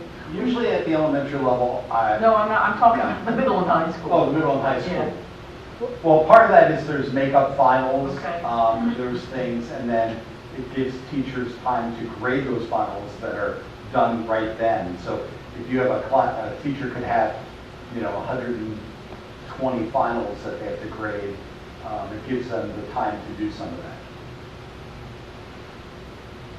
But it would still be a full day for teachers? Yes. Okay. Mr. Johnson, do you have a question? I kind of was going to, Ms. McGee kind of asked the question. I was just curious why not a half day for the students on the 14th for the elementary student. But that's my question. That was, actually, we started that either last year or the year before, and it was as a result of the calendar committee's discussion that it was requested by the secondary schools because of the backloading of some of that grading that they have to I do. understood that. Yeah. At the elementary school, they don't have that pressure. Their grades actually have to be turned in because they hand out the report cards. They have to be done almost the week before. Okay, any further questions, comments? We have a motion and a second. I'll call for the vote. All those in favor? Aye. Opposed? Hearing none, the motion passes. Thank you, Mr. Silver. The next item on the agenda is personnel actions. You're there, so. I'm still here, so might as well do that. I think this is like my 100th time I've done personnel actions. So we discuss these during closed session. So the administration recommends approval of the stated personnel actions. This is an action item, so as Mr. Silver, for the last time, has asked for approval of the stated personnel actions, do we have a motion to do so? I move that we approve the personnel action. We have a motion by Mr. Johnson. Do we have a second? Second. We have a second by Dr. Costa. Any further comments, questions? Hearing none, we'll call for the vote. All those in favor? Aye. Opposed? Hearing none, the motion passes. Mr. Silver, congratulations. Well, thank you. And I just want to make a statement, simply that I want to thank the board. In 31 years in Kent County, it's been quite a ride. I've had the opportunity to do a lot of things, and it's been a privilege, very much so. Every day I appreciated the opportunity to work for the children and the citizens of Kent County. And dear to my heart, and I'm not sure if I'll watch every Monday night, but I'll be checking in. And Just take off like 6 months and don't look back. Just relax, just take it easy. Watercolor painting. We'll come up with something. Yeah, something. But I just want to thank all of you. Thank you, Mr. Silver. We appreciate it. Appreciate what you've done for us. Thank you. Okay, the next item on the agenda is public participation. Just a reminder, this hybrid meeting is being live streamed to the public due to the COVID-19 crisis and Governor's executive order, which recommends following the most current guidance from the CDC and Maryland Department of Health regarding social distancing, including without limitation avoidance of larger gatherings in crowded places. We have a public participation session here and one later. If members of the public would like to submit comments in the record, you can submit those comments to Ms. Gail Manley during this meeting to gmanley@kent.k12.md.us. Ms. Manley, I believe we have... I have a couple. Yes, please, if you could. I have one from the Family Support Resource Center. Ms. Prophet would like to remind parents and caregivers that Wednesday, April 28th at 5:30 p.m., they are hosting a virtual community resource fair with many local organizations. If you are a parent or caregiver with a child struggling with special needs, disabilities, or mental health, this fair is for you. Contact Elizabeth at the Family Support, fsupport@kent.k12.md.us to sign up today. Thank you. I also have a couple more that came in through email. Okay. This one is from Deborah Spence. Her question is regarding who is signing diplomas this year. If Mr. Brown is still named principal, it should be him. Otherwise, Mr. Buckle is the only principal this graduating class has had all 4 years. It is important to the students, and they should be part of the decision making. Thank you, Debbie Spence. And I have another one from Julie Dunlop. Watching the Board of Ed meeting and just wondering if Dr. Couch is going to address what has happened with Principal Brown. Other than saying he is on leave, there has been no communication. Also, why did Ms. Jones leave? These are super important changes that need to be addressed. Students and parents are left without any clear information. Rumors are circulating and no plan has been communicated from here on out. My son is a 9th grader, has said there are no more morning announcements because Miss Jones isn't there. What? Surely somebody is assuming her duties, but still nobody knows why she is not there. Where is their principal? The lack of communication is not acceptable. I sure hope that some answers, particularly as honesty, breeds trust and builds our community. Thank you, Julie Dunlop, proud parent of KCHS students. And that is it. Okay, thank you. Okay, the next item on the agenda is board discussion. Ms. Sullivan, would you like to start us off, please? Sure. First, I wanted to say congratulations to Mr. Silver again on your retirement. You will definitely be missed. I'm sorry. I hope it wasn't something I did in my first year. I enjoyed working with you when you asked me to come in and do the Teacher of the Year nominees, the interview for them, so I always enjoyed that. But I'll miss you, and I hope you come back and visit us. And then I wanted to also congratulate again all of the nominees, and I wrote everyone's name down. Hopefully I'll say it correctly. Ms. Hudson, Mr. Adidon, Mr. Stalter, Mr. Goldberg, Ms. Moore, Ms. Llewellyn, Ms. Bourne, Ms. Smith, Ms. Saunders, Ms. Mulford, Ms. Webb, Ms. Mulford, Ms. Webb, Ms. Brown, and Ms. Gagowsky. Congratulations to all of you, and thank you again for everything that you do for our students and for our schools. Mr. Johnson? Yes, thank you. Good evening, everyone. First, Mr. Silver, it's always been a pleasure working alongside of you. I can remember you as a child and my grandmother on the board, and seeing you around the board office and seeing you in the schools with her and seeing how things come full circle. I've often enjoyed our conversations when we're not in the boardroom, whether it be on life, whether it be on the role of the teacher. You will be truly missed, but I wish you much success even tonight as we were talking prior to the meeting, and just seeing your passion for King County Public Schools. Passion like no other, and that's what I think we should all strive for, is to have that dedication and passion for us, for our students, for our employees, and I think that will ignite us and ignite our staff and ignite our parents to really embrace the whole scope of education, down to the academic learning, down to the athletics, down to even the governance of the day-to-day operations. So you will be missed, and I look forward to hearing more about your endeavors, whether through our mutual friend or whether just in communication. I want to thank and congratulate our awardees tonight, our award winners. Two, I've actually taught my brother, in seeing how they've operated during this pandemic and seeing them in the classrooms as they engage in instruction has been very eye-opening. So congratulations to our award winners. A couple other things, just minor. Been working alongside with MAPE in the equity, discussing an equity lens for the board, and also helping with their conference planning and trying to make it more engaging and more friendlier for especially those of us who work and cannot attend the conference fully. Again, also been working alongside some of my fellow YEO colleagues. One of my good friends in California and I have been working together on some initiatives to support especially this digital divide and understanding how the pandemic is, what's next down the road.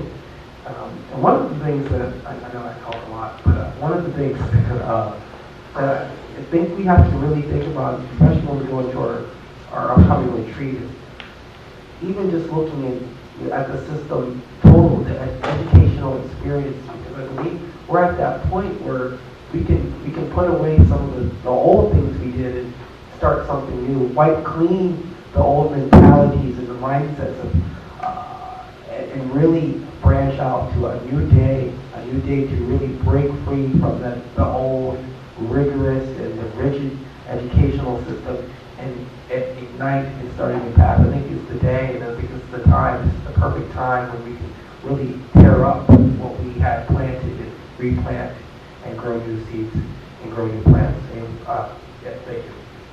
Thank you. Dr. Costa? Oh, just a minute, Dr. Goldberg. I realized I missed the name of our nominees, Ms. Pavone. So sorry. Thank you. Congratulations. I too would like to congratulate all the nominees and winners.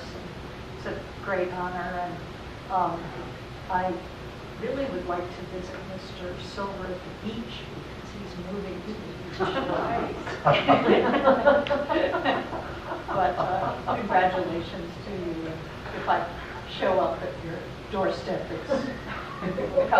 I'll have a cup of coffee. Need to get the same. Mr. Silver, it's wine. It's wine. It's G-rated this time of day. Thank you. Ms. McGee? I'm getting on the Ed Silver train today. Also, I just want to thank Mr. Silver for everything he's done, and the accolades that Dr. Couch handed out. I think one of the things she missed was Mr. Silver was Maryland's Teacher of the Year when he was at Rock Hall at elementary school, and I think that's very significant. That's actually the first time I learned of Mr. Silver, actually. And also congratulating the nominees and the winners tonight for Teacher of the Year. I was particularly taken by Ms. Hudson's speech when she talked about promising educator, because she was inspiring in herself in the way she spoke, but I could feel the warmth and admiration and deep feeling she felt for the teacher that inspired her, who is Miss Spiro, Jillian Spiro, who is still in our system. And I think that's testament of really how significant teachers are in our lives. And she said it much more eloquently than I could have. And also listening to Ms. Saunders talk about two things: how difficult this year has been, but at the same time how, at least in Kent County, I believe everybody has risen to the challenge, and I'm proud of that. And Ms. Saunders has 4 boys, and they're all coming. Two of them have already graduated, and there are 2 more to come.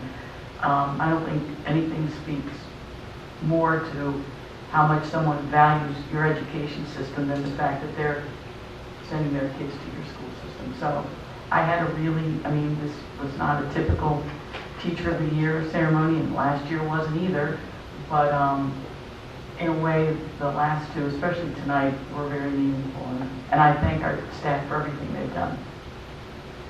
Yeah, I would just echo all the comments that were made. I mean, Mr. Silver, I mentioned already, and for that, I again thank you for your service and what you've done for, and you actually phrased it well, for the citizens of Kent County, but also, everyone around you, in the buildings that you've been in. You've probably been in every building. So, again, thank you for that. And I'll just echo the comments and the congratulations for the winners and those that were nominated for Teacher of the Year support and everyone. To sit here again, to hear the speeches, we do this every year, and to hear kind of that warmth and that commitment through the hard times, as you mentioned, and to see everyone in the room doing the same thing, it speaks volumes. It takes a lot of fortitude to be able to continue to move forward, and I'm very impressed with all of the folks that we have, and just really thank them. Yeah, it's pretty awesome stuff. So, Can I just add one thing? please. I think we should have a big picnic at the end of the year to just congratulate ourselves, the whole school district, for all the hard work that everybody's put in. Is that possible? Bring your own, it wouldn't cost anything. I mean, people would just bring their own food. I think we just need to wrap ourselves with noodles to keep distance. But then I think we can move around and be fine. But I think by that time, pretty much everybody's going to be vaccinated. I'm not sure. I think it's a great suggestion, but I'm not sure that we're going to be ready to do that just yet.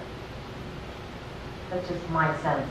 Well, maybe it should be at the beginning of the next Yeah, year. now that could be a possibility. okay, and I'm excited to hear about the Q4 survey recovery plan, and with that, I'll segue into the next portion, because I'm looking forward to hearing about 4 days a week and what that looks like. Yeah. Dr. Jacomo. Thank you, President Getz, Dr. Couch, members of the board.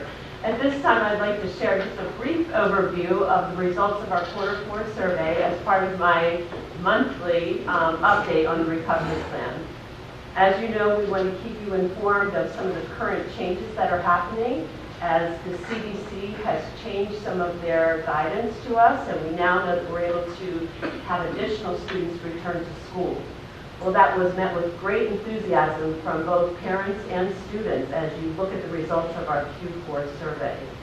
Over 80% of the families wish to have their students return to school, and that is including a response rate of 1,681 families that responded. Now, some of those families, we have the results because our principals went above and beyond calling and also entering the information of families and supporting them in getting everything we needed ready to be prepared to roll courses every day, 4 days every day. It will be 4 days a week. It'll feel like 4 days every day. Higher over here, 4 days. And this is a huge accomplishment. In fact, schools had really had to think through some tricky situations, such as lunch. If you think about being 3 feet apart, the students have to take their masks off when they're eating. So I think in informal conversations, you may have heard a little bit about this already, but lunch is going to be very creative in that some students are being asked to bring a beach blanket in with them, a beach towel, and they're going to sit around the perimeter of the classroom so that they can take their mask off and have casual conversation and begin to have a sense of normalcy in the classroom. Others are thinking of creative ways such as having them eat and alternate their settings so that teachers can work perhaps with half the class while the other half is able to spread out and enjoy their lunch, again, having a little bit of what a normal day would look like. We will still offer the fully remote option, and there are some families, although many less families than before, choosing for this option. Kent County High School teachers will offer instruction simultaneously, while at all other levels, they will not be doing that anymore. They're actually going to have teachers working face-to-face with students, and they will offer the remote instruction in very different ways depending on the structure of the grade level team. For example, in some schools, we have Garnett Elementary, they have combined grades 3, 4, and 5 because they have so few students that will be remote, and they've assigned a remote teacher to instruct those remote students of all 3 grade levels. And the other teachers will all be engaged with students face-to-face during that time. I'm sorry. I'm sorry. I'm sorry. Can you say that again? So, for the teachers, the students who are not coming back to combined grades 3, 4, and 5? So we have, I can give you the numbers actually, yes. So in our 3rd, 4th, and 5th grade classrooms in one of our schools, we have a total of 21 students. And of those 21 students, they are 21 total remote in grades 3, 4, and 5. So we have a teacher that has had experience in the upper levels, and she will be working collaboratively so that those students can have what we would offer is instruction in both English language arts and mathematics, but not all at once. So they're not going to be placed in one group. They'll be having sessions remotely with those teachers. And that was just one example of how the schools are really looking at the talents of their staff, the needs of the students, and trying to make that match. Did that explain that? Yeah. Okay. The way you're talking about it kind of sounds like what they used to do like in 2-room schoolhouses. Yeah. You know, it's pretty cool. It is, and it's really actually, I think, allowed our teachers to showcase their own talents and expertise together so that they can best meet the needs of the students. I also wanted to share some other exciting news in terms of the return rate. So at Garnett Elementary School, we will have 80% of the students returning. And at Rock Hall Elementary School, 86% of the students are returning in person. These are just numbers that the principals have shared with me that I'm giving you a summary. I apologize, they're not really connected to the frame that I'm sharing with you online. And then in Galena Elementary School, there will be 82% of the students returning for face-to-face learning. Both Rock Hall and Galena have had over 20 additional students that are returning face-to-face for quarter 4. At the middle school, they have worked incredibly hard to have students return and bring back to normal so quickly, and we're pleased to share that over 75% of the middle school students will be returning 4 days a week for face-to-face learning. This is a huge accomplishment, and for quarter 4, that's an increase. 73 students are returning, more than what they had in quarter 3. So kudos to our middle school team that worked so hard to make that happen. 6th grade and 8th grade both had 26 more students. 6th grade had 26 more, and 8th grade did as well. So a whole other class returning face-to-face.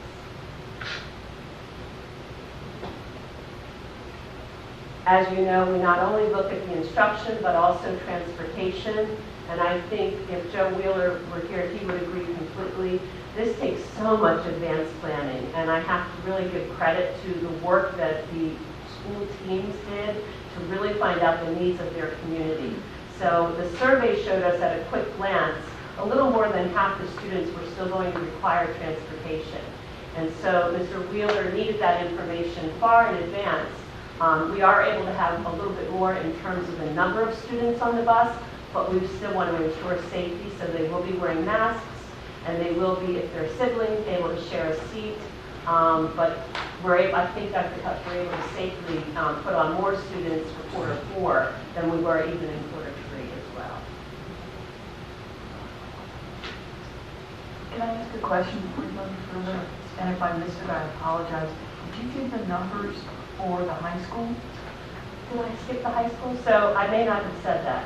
The high school has over 60% of the students returning, and that is a huge accomplishment as well. So they have a total of 572 students, and of the 572, 348 will be returning for face-to-face instruction at the high school. How's that that's a big increase over the third quarter? Yes, and I didn't write that number down. I didn't have quarter 3, but we know, based on the information, there were very few in quarter 3. Significantly higher number for quarter 4 coming back.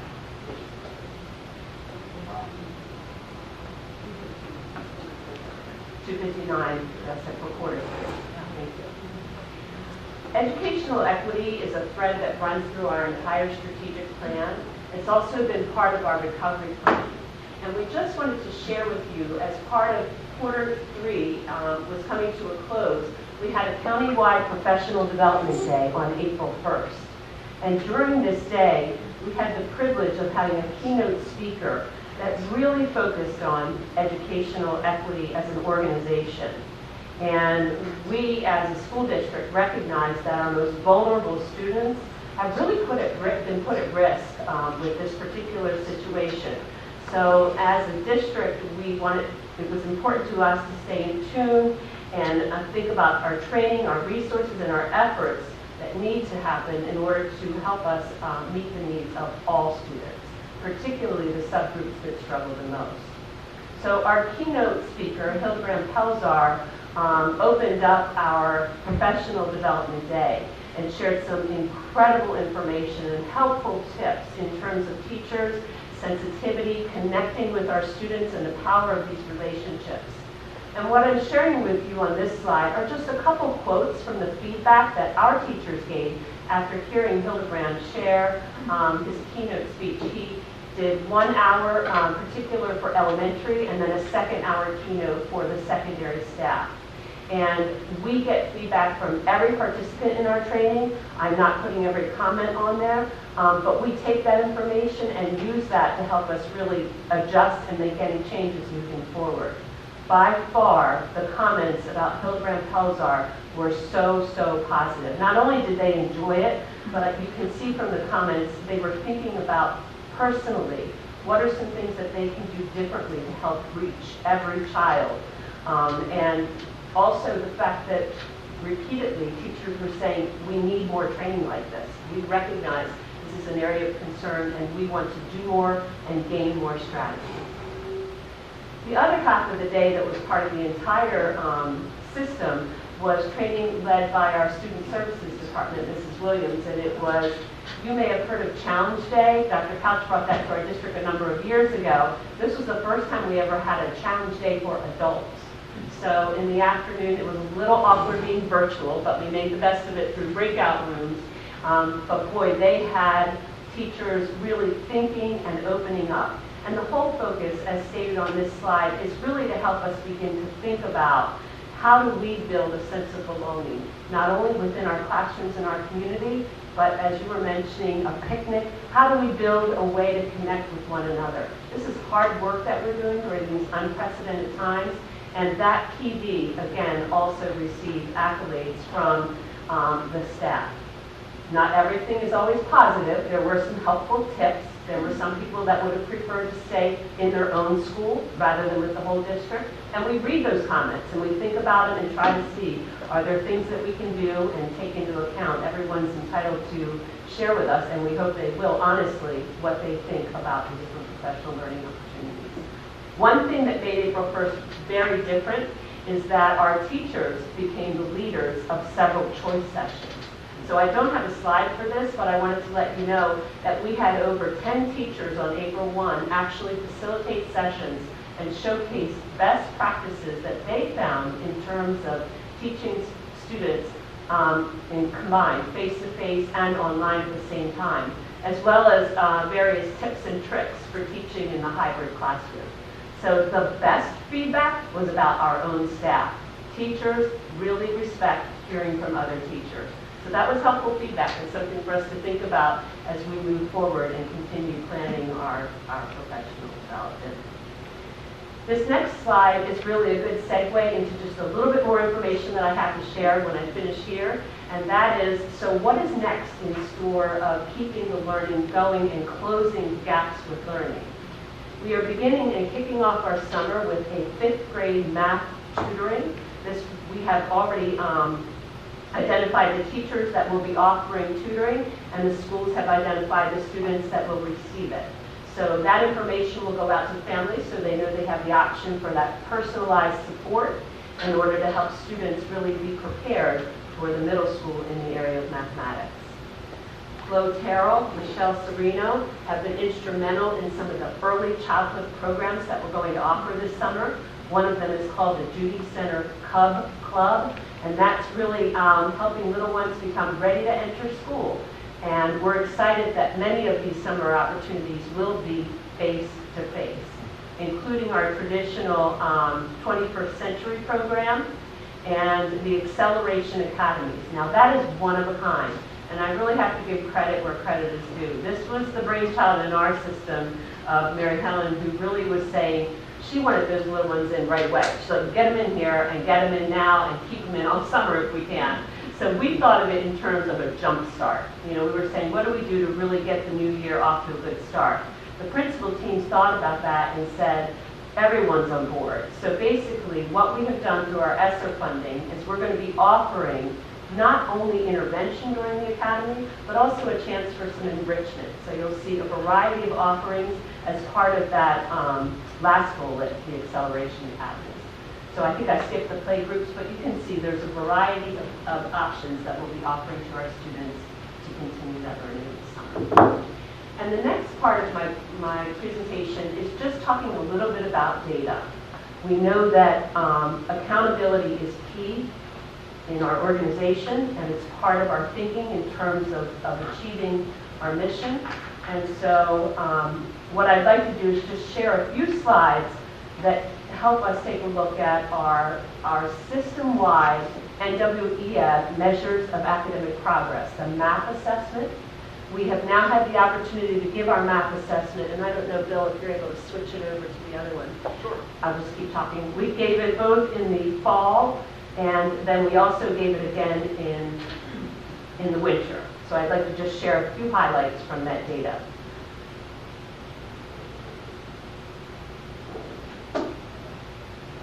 The thing about the fall to keep in mind is in the fall, when students took the assessment, they took it in their homes, in their living room, kitchen, wherever they were in their home.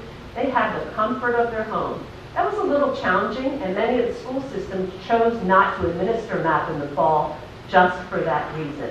But it was important to us to really try to get an understanding of how this interruption in student learning has and will continue to impact our students.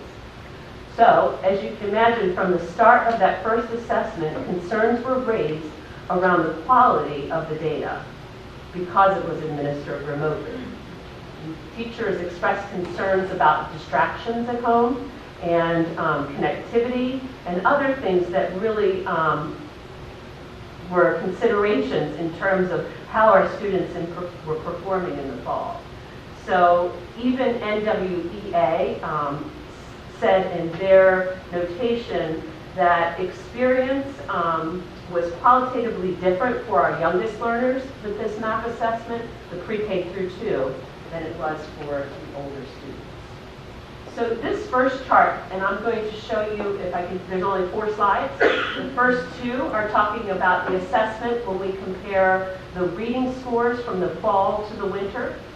And then the second half is comparing last year. We thought it would be interesting to look at what the data was like before the interruption. Last year's winter compared to this year's winter. So if you'll stay with me just a few more minutes. This first slide just simply shows how our students performed in the area of reading as a school district on the math assessment when we compare the fall 2020, when they took it at home, to the winter 2021, where our students were able to take it face-to-face. And what we noticed is there was loss. There was between 2% to 6% loss from the fall to the winter across most levels of proficiency. And this tells us there's still a lot of work to be done, and this is also reflective of the learning loss. This is not what our schools use to really target the loss. So schools at the school level have individual student reports, much more helpful. When you go into the individual student report, now you can see the so what. And again, I think we just want to be transparent so you get a chance to see what that learning looked like and see if there are any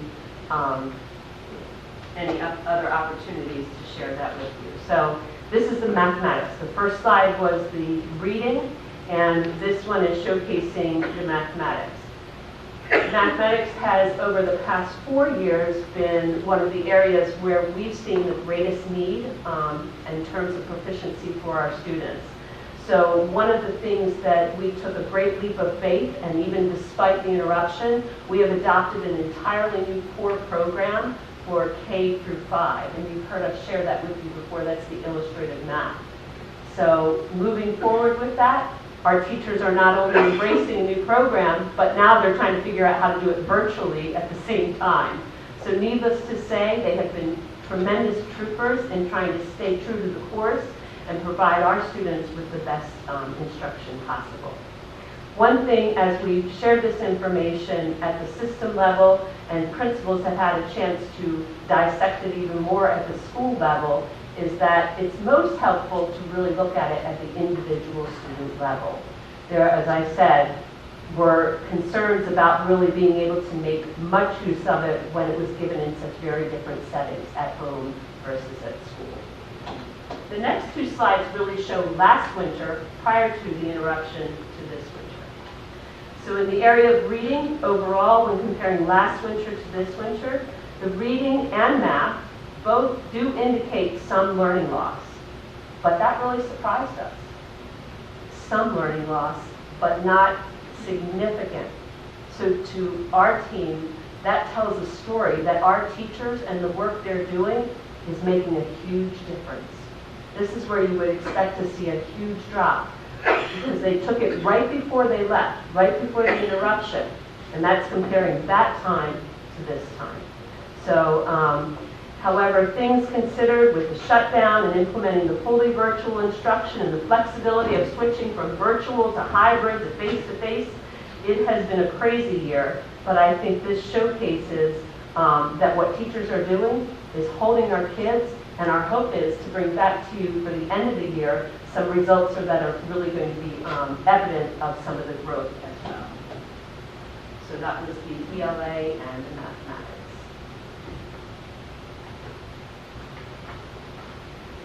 The final slide is just to share with you some highlights at all levels of what we are doing to address this learning. And at the district level, I won't repeat them, I promise. We've shared with you the summer offerings.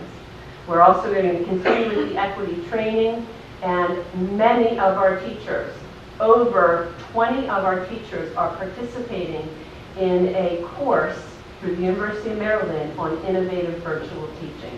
That's incredible. At the middle level, at the elementary level, Nicole Boyce, our supervisor of mathematics, is providing job-embedded professional development where she's meeting with teacher teams and working on the prerequisite standard skills for the quarter 4 focus. This allows teachers to see which standards matter most and should be taught in that 4th quarter. In English language arts, focus planning continues through the foundational skills and on formative assessment with the help of our Circle grant. In the middle school, we know that Dr. Sperry and her team have offered an after-school program, successfully kicked it off, called the Trojan Influence. And this program is twofold in that it addresses both the social-emotional learning, and I believe there's a community service component, Dr. Sperry, as well as the instruction. So there's tutoring both in literacy and mathematics that are all part of that after-school. Just math. Just math, just the Imagine Math training. And then there has also been an effort from the start of this new year with a school-based planning guide that the middle school teachers are using that helps them really think in terms of what matters most and how to differentiate that instruction meaningfully throughout the course of their planning. So that's something, if that is of interest to you, I know Dr. Sperry would be happy to share with you in a future meeting as well. Our high school continues to have dedicated PLC time, and that's dedicated to those concurrent teaching strategies, as well as support for our summer credit recovery, tutoring, and other options. So I know that was a lot to take in, and with that, I'm going to pause for a moment and ask if you have any questions. I have just a couple questions. I am curious if there's data that shows grade level, the difference at grade level as opposed to the entire district, and if you are able to then identify which grades have the most significant learning loss. Yes, yes, there is, and yes, we are able. We use that information during our administrative meetings. So my first presentation, I'm smiling because I actually reviewed it with my colleagues, and they said, do not bring all that to the board. They said, just give them the overview. So, but yes, we have school-wide. We also, as I said, have individual student, and that is what we use to drive our decisions. And what we can do is, I'll share that with you. Yeah, it'd be interesting. Thank you. We can provide as a companion packet. I can do that. And then we'll send it electronically. Absolutely. I would be interested in seeing it as well. Well, I'll send it to all of you. Thank you. Any additional questions? Yeah, it's interesting because we were actually, at my school, we were looking at this learning loss kind of between, we didn't have pulled our math data as well, and seeing how, we think it's been, any loss is significant, but it's not as significant as we thought. But we like to think it was really eye-opening, and hearing it here tonight as well. I am curious as we go down the line, especially on this talk about equity and seeing what is really going to come out from the district on those, and those see what kind of from that discussion and from the social emotional learning. It's interesting though. I just find it interesting how we're already teachers are showing best practices as far as the game. It kind of concerns me just around. I love it, but I wish we could have done it kind of earlier, or keep that energy going in the future because we are our best learners. But the data is really eye-opening. We're glad to see And just again, just reaffirming all the hard work that's going on since the pandemic has begun. It's again no easy task day to day. I myself there are times I've given up on myself and when it's ready to throw in the towel, but somehow finding the energy to keep going because this work is so important. I think Mr. Yee touched on it and our speakers touched on it today. That this, schooling is really this eye-opening of the teachers, the learning. It really is the verification about how much education matters and how much our the day-to-day work that we're doing really matters. So essentially, want to thank you, but just really curious of hearing more about the equity and social emotional learning. I can move now back in, and how are we going to tackle some of these bigger equity issues coming back, because we dismantled what was once prior to the pandemic, and we set them on a new way, so they're now going to learn in that style. But now they're coming back in a different kind of manner and seeing how, what would that look like as equity and how we will maybe our grouping and our plan moving forward, a concrete plan to see how can we really push forward. We'll be interested to see as well.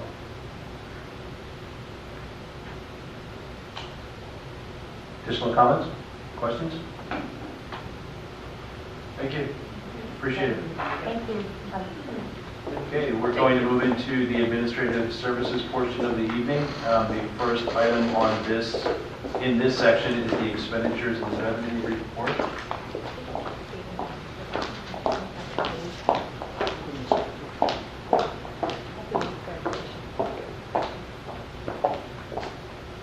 Evening, Dr. Couch, President Guest, members of the board.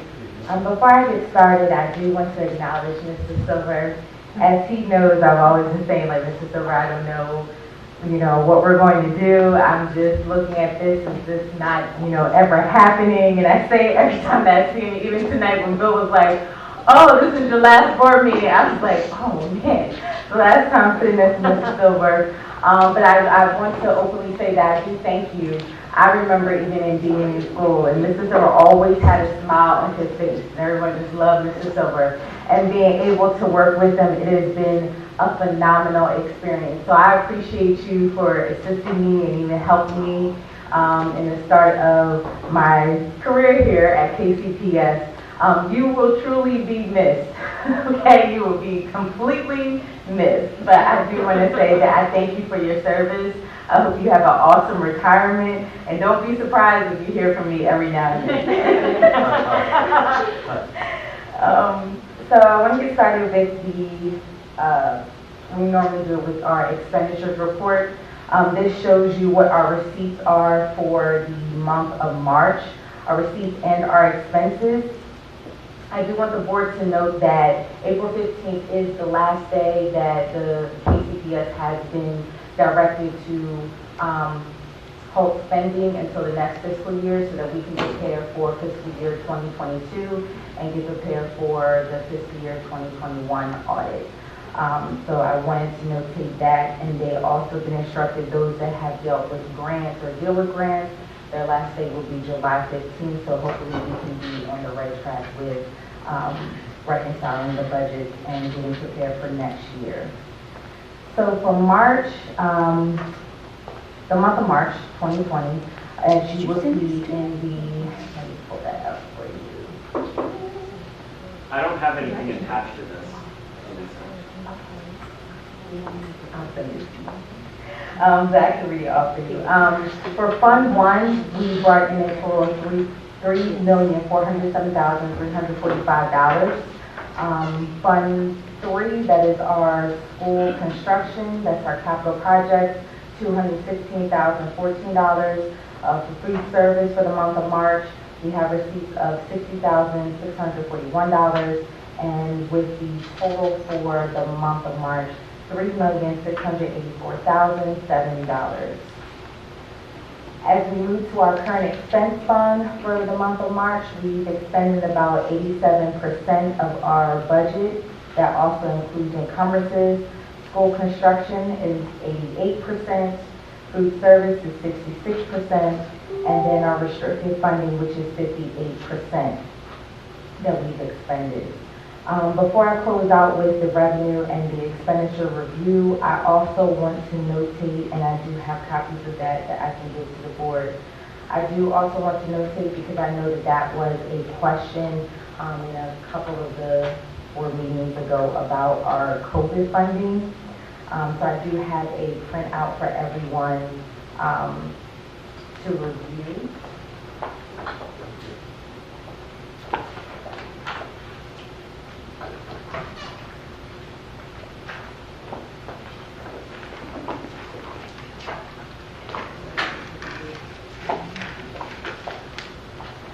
So as you know, so far we have 5 different COVID-related awards.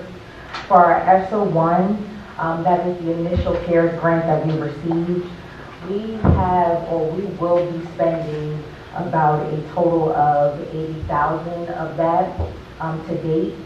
The number that you see, the remaining balance of $243,000, that's not including Schoology, which is in our budget for 2 years. That would take away from that.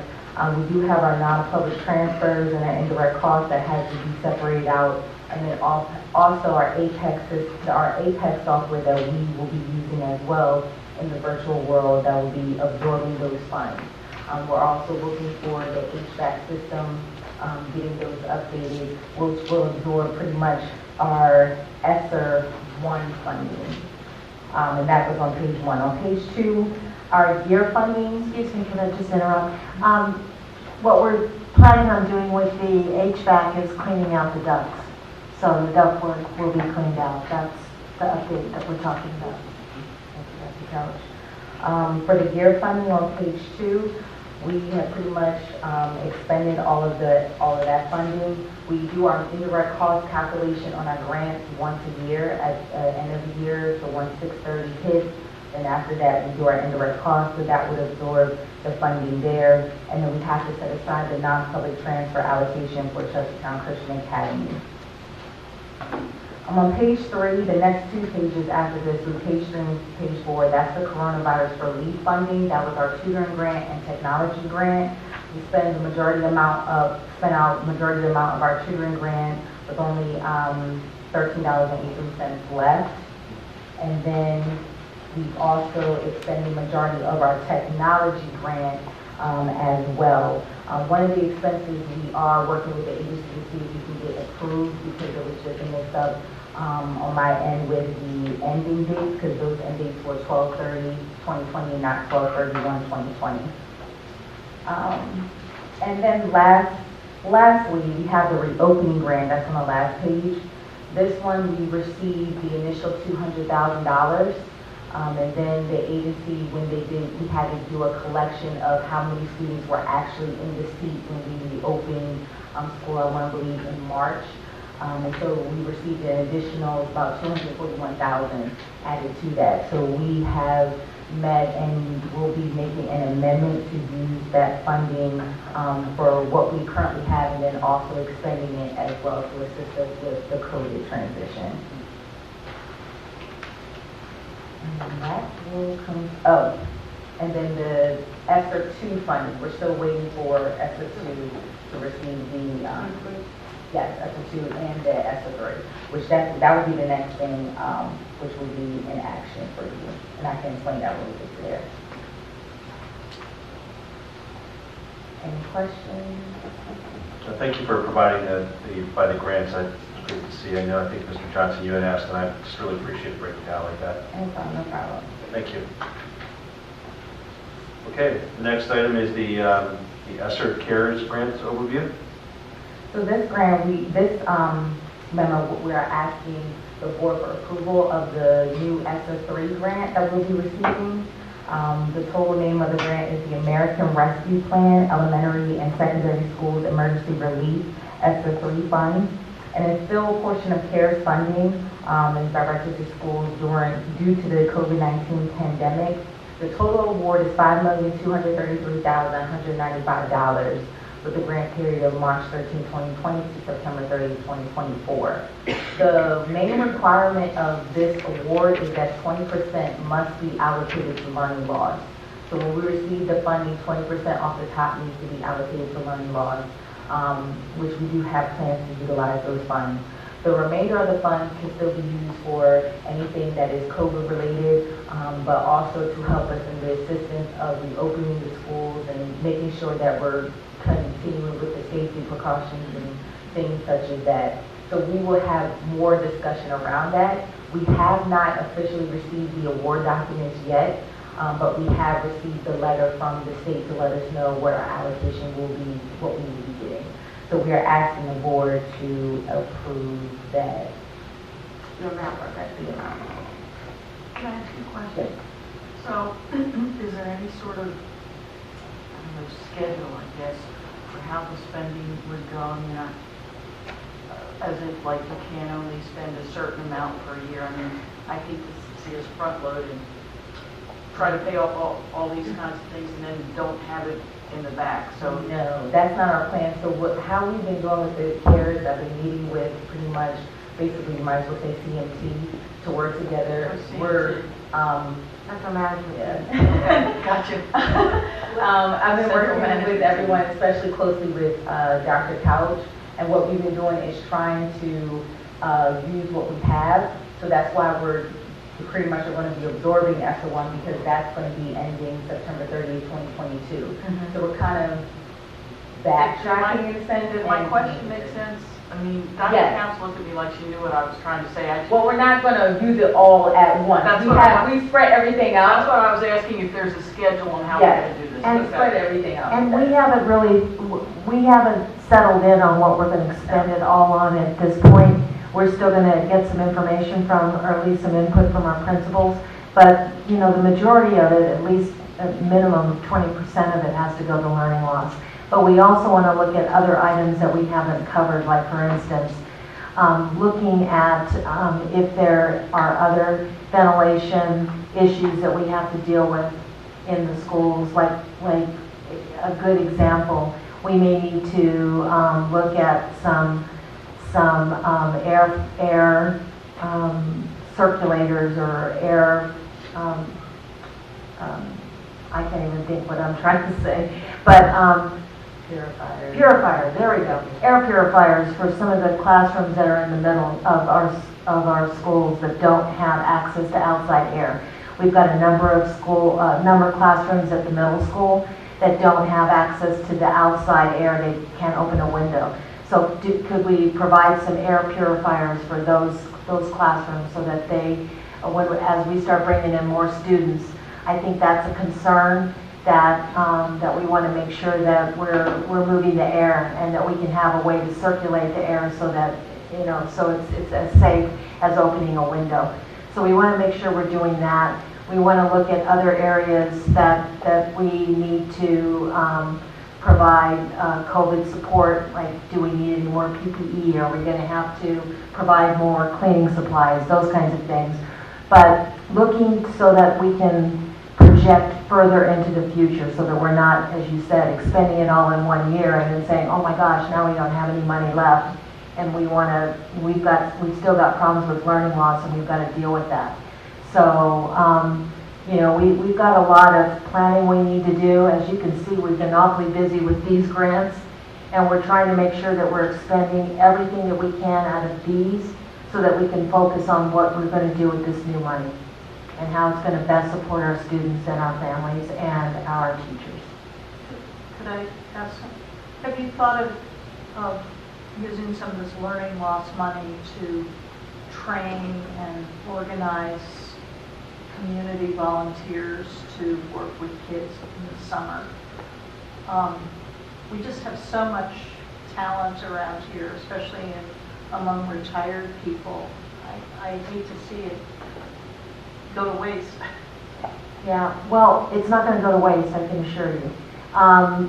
We are using a lot of our teachers to teach in our summer programs, and that's been the first time that we've had such a great, overwhelming response from our teachers to work with our students in the summer. So, and we do have a lot of money that we are expending in the tutoring grant already. So, and we expect to get more money for tutoring through the Kerwin. So I think that there's monies that we can utilize. I'm not sure that this would be the appropriate place to use for tutoring and volunteers.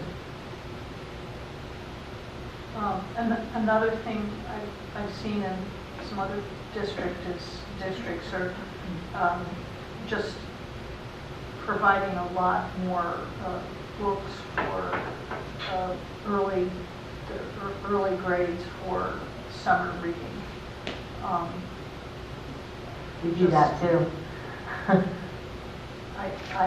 I think we don't use the summers nearly as much as we could for reading. What do we have before COVID? They were reading a few books in summer. Hardly. Do you want to speak to that? Sure. Last summer was the first year we piloted teacher-led book clubs, and we were able to offer them from elementary and middle school primarily. They had a fairly good response, but we're looking this year to maybe even enhance that a little bit. It is something there's interest because children like having choice in their summer reading as well. Yeah. We also have changed up our required summer reading lists. And as you know, we partner with the public library, and we've found great success in terms of being able to piggyback off of their established program and have our students read more as a community. Yeah. So we have also had funds for books that are going home with students as well. Yeah, I agree with you. I think whatever we can do, we're open to ideas, so I appreciate that. Okay, this is an action item, correct? Yep. So the administration is seeking board approval for the requested new ESSER Fund 3 grant. I think I worded that properly. Can I have a motion? So moved. Thank you, Mr. Johnson. May I have a second? I'll second. We have a second by Ms. McGee. Are there any other comments or questions? Hearing none, we'll call for the vote. All those in favor? Aye. Aye. Opposed? Hearing none, the motion passes. Thank you, Ms. Stewart. Appreciate it. Okay, the next item on the agenda is the KCPS Pixelot cameras. I think that's how you pronounce it. Pixelot. Yes, you said that correctly. Thank you. Good afternoon, or good evening, I should say, President Getz, members of the board, Dr. Couch. Just a quick comment on Ed Silver. I'm still in the denial phase, so do not leave me. I'm going to leave it at that. The KCHS Pixelot system. So we were approached, Ms. Stewart and myself, along with Dr. Couch, by Kevin Taylor from the high school, who had received some communication from NFHS, and I'm not quite sure what that acronym means, regarding an opportunity to have a system installed. Essentially what they do is they come to the school systems, they pay for the installation of cameras, they provide the equipment, and they recoup those funds by then allowing us to live stream our events and charging a fee for subscribers. So we looked into it. There was some extensive conversation amongst everyone involved, and we decided to move forward with it at the high school in both the stadium as well as the gym. The installation is actually complete. They finished the stadium first, and I actually signed up for a personal account. I do live quite far away, and I don't get to attend any of the games. Because of that, it creates a conflict. So really quickly, I've actually logged into my personal account here. And you can actually see, if you scroll down, obviously there's no live events, but you can see all of the upcoming events. And what I actually really appreciated, if I'll just use football for an example, if you go to your sports page, you can actually go back and watch what they call on demand or previously played games. So for example, we can go back and watch Snow Hill versus Kent County High School. And if you'd like, I'll show you, I'm obviously not going to play the whole game, but I just want to show you a clip of what it looks like. So this system uses 2 cameras, and it uses AI to essentially, there's always an ad that plays with it, to essentially follow the action on the field. So it looks almost as if there's a camera operator panning around the field, but it's all software driven. Along with that, it does do a digital score. So there's a camera that watches the scoreboard, and it will essentially interpret what the current score is and display it down at the bottom here. So that's what it looks like in a nutshell, and you can see this with the pretty good game for Kent County. They were quite high scoring towards the end. So how much would it cost to subscribe? I believe it was $9.99. I know it was less than $10 for me, and that's per month. And you get access to any sports that are played in the stadium or in the gym. And you also get, I don't know if you noticed, if another school system uses Pixelot, if they're in the NFHS system, which apparently a lot of schools are, you can also watch the away games as well. We need to advertise that we have this bill. Yeah, absolutely. It's come in handy for the pandemic because spectators cannot go to away games. Correct. And like we played Queen Anne's in field hockey on Thursday, and our parents could watch the game. Unfortunately, we don't have electricity down on our field hockey field, so we won't be able to do this. That's great. Any questions? I was just wondering what that big camera, kind of eagle eye camera was on the press box at the Yeah, stadium. it's pretty easy to spot. It was It's kind of large. It's large, but I just looked at it and was, wow, that's pretty impressive. So I thought it was security at first, but then I realized it was. Not an Osprey cam. Yeah, that's great. We don't, I hate to be the downer here, but just curious about privacy concerns for our scholars. We don't have anything to worry about there. Because they know they're being recorded, correct? Right. I do want to extend my thanks to Mr. Poore for all of his work, and also Ms. Stewart for meeting the representatives for the company out at the field, making sure that everything was in place, but particularly Mr. Poore gave up a Saturday meeting them out here so that they could install the cameras.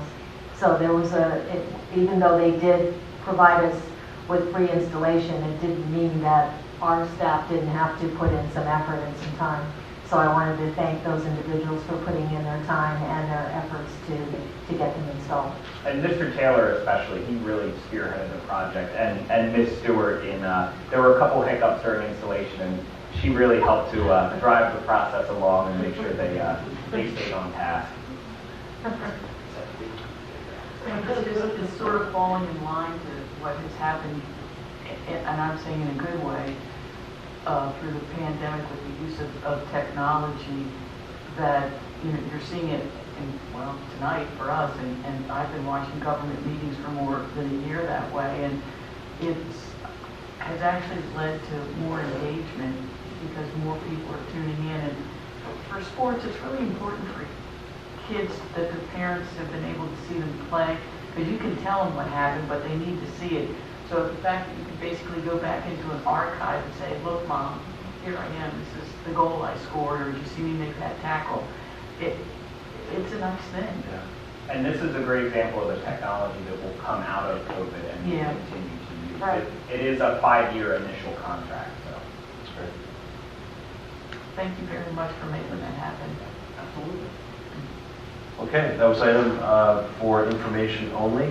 Next on the agenda is the graduation update. I see Ms. Williams coming down.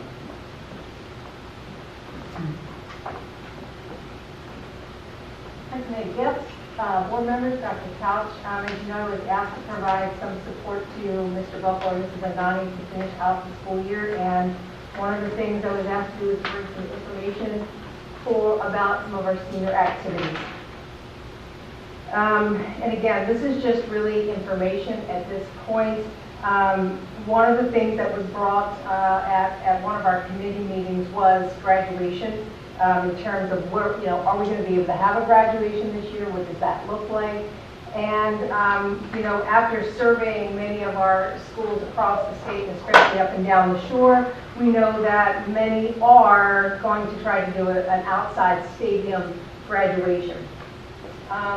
In looking at our space, it looks like we may be able to provide our graduates with 4, perhaps 5 tickets. We really need to do some spacing. We've had a couple of meetings out on the football field just to look through that. And again, this is just information. We are proposing that we possibly move the date from Saturday to Friday morning, simply because the morning provides the avoidance of some of that midday heat instead of an evening ceremony, simply because it also diminishes that chance of an afternoon thunderstorm, and the video quality is better during the day than it is at twilight. So in saying that, also we are knowing that you may request or want us to survey parents, students, staff to get an idea of whether that would be supported. I do know that, as far as I'm aware, we would be the only school that would be graduating on Saturday instead of a weekday. Friday? I'm sorry? Did you say a Saturday or a Friday? Well, as far as I know, if we were to keep it on a Saturday, I believe we would be the only high school on the shore that would be doing a Saturday.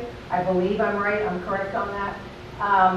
One of the reasons that we were proposing is that with the it would give us two rain days, a Saturday and a Sunday. Also, it would be a cheaper, small cost savings with the custodians not having to be paid the overtime, and our sound person would charge us less on a weekday than a weekend.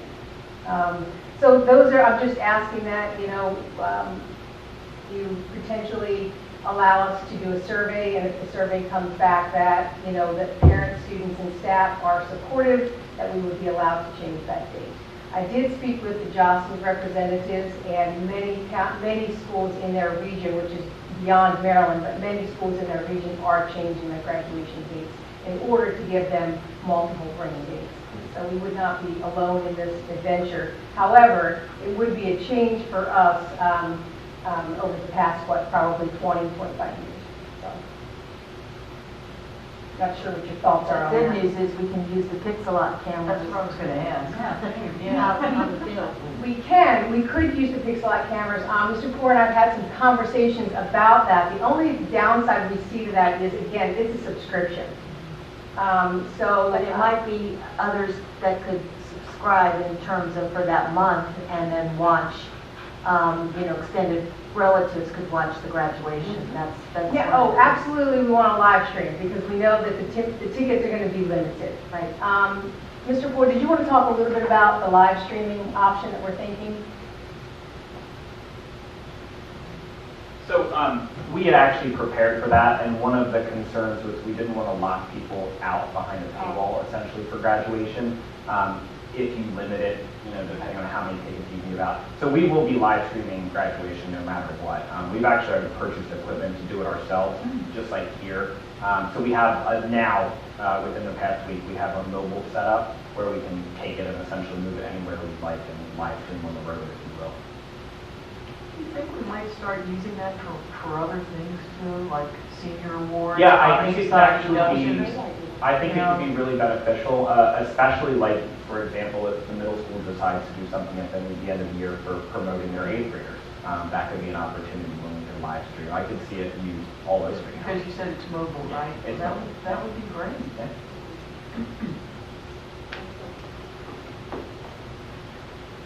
Yeah.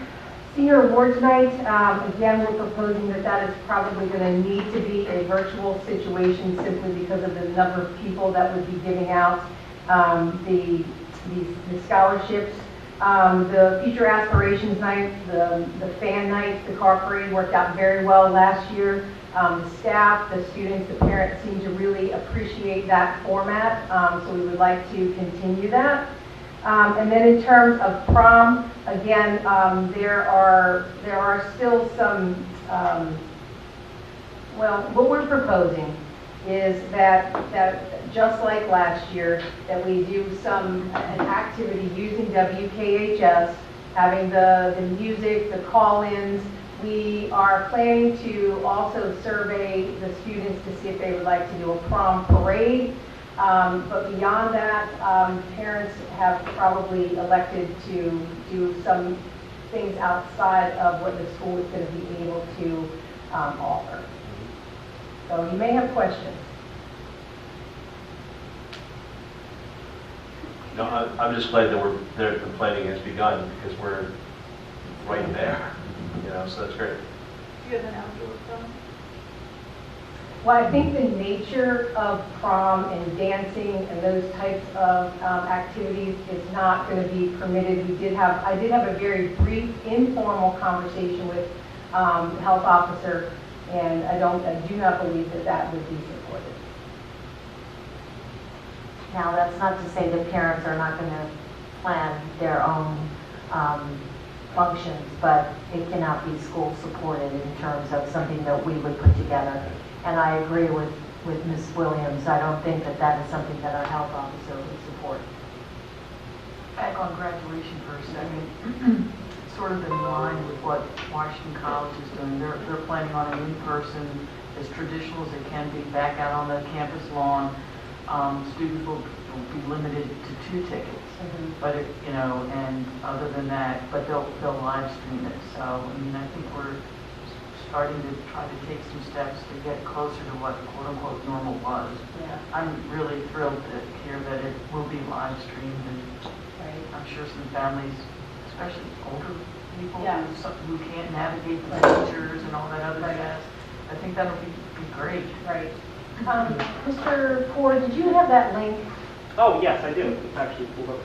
When would we be bringing this forward for approval for the change of graduation date? Right, because that's actually in our procedure. Yeah, I know, I saw that. Yes. I would like to see what the parents and the students and the staff. Can we have it ready by the 29th of? Yes. Can we add that as an agenda item? Absolutely. Okay. Along those lines, if everything works out okay, and that's the way we go, just because this used to be a big deal, what would you do about a graduation speaker? Well, we have a graduation meeting on Friday with the senior class advisors and others, and I know that they have asked a speaker. I'm just not sure in terms of the timing. Whether there, even amongst the staff, there is question as to whether we should continue with the speaker this year. Many schools are not, just to shorten the ceremony. Again, I can simply add that as part of the questionnaire. I mean, yeah, I think it's a matter of just trying to keep it. No, I get that. Part of me is thinking about last year, and Jake Voorhees was supposed to be the speaker, and he's from here, and I know that he was really looking forward to that. So, one of the suggestions that came out, and again, we really need to kind of make a decision very soon about this, and a lot of this is coming up, sort of late, but was to have the graduation speaker recorded and sent home as part of the graduation video. But again, I know that's not the same as having the speaker there on site. Well, we may not be perfect the first time. Right, I know. One of the ideas, you could look at the screen. This was just an idea. If you look that we saw online and thought, oh, that's different. It's interesting. If you can see that, it's on the football field. The chair in front of the little cluster is the graduate, and the chairs behind are their family members, or the 4 that they choose to invite. And so, we just need to see, we're not sure that on the football field itself we can fit those 5 pods times 147. We may be able to fit 3 and then put 2, the extra 2 tickets from each graduate in the bleachers. Yeah. So that's. I personally like that setup. Right. Now, It's kind of nice to think you can sit with your parents at your graduation. Yeah. Right. Maybe they wouldn't. Well, the parents might like it, the kids might. And again, knowing that we wouldn't necessarily put the lines on the field because we know that we're going to be using it we're going to be using it from across. So we wouldn't put the lines for each pod of chairs. Yeah, because remember, the sports season will be continuing after school ends. Exactly. Yeah. Exactly. So we wouldn't put the lines on the field. Great. So the plan would be to bring it back On the 29th, you said? No, 26th, sorry. 26th, okay. Yes. I can do that. That way we can get it approved and provide plenty of notice to the families. Okay. Is it too much trouble for me to ask you to talk through another topic about AP waivers? Oh, yes, go ahead. This is totally my fault. I thought that I sent this to Gail. I think I sent it to you to look over and then did not send it to Gail. So this is my fault. It didn't get on the agenda. But if you're not comfortable doing it tonight, that's fine. I don't think it's going to be a huge... It's just for information. It's just for information. I don't think it's going to be a huge discussion topic. So switching gears, this is for our assessment procedure 600-8.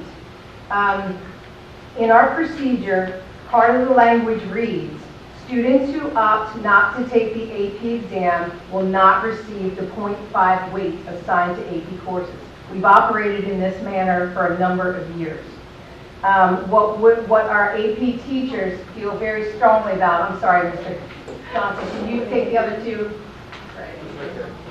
So what the AP teachers felt very strongly about and asked that I bring to the board tonight was just this. It's been a long-term practice that our AP courses have been taught year-long. This particular school year, AP courses were given a semester, which was half of the year. They felt very strongly that one semester was not sufficient to cover the curriculum. Secondly, we had several of our AP courses taught during the fall semester, which is going to result in a 4-month break between the course and the actual exam, which would be in either May or June, depending on the date.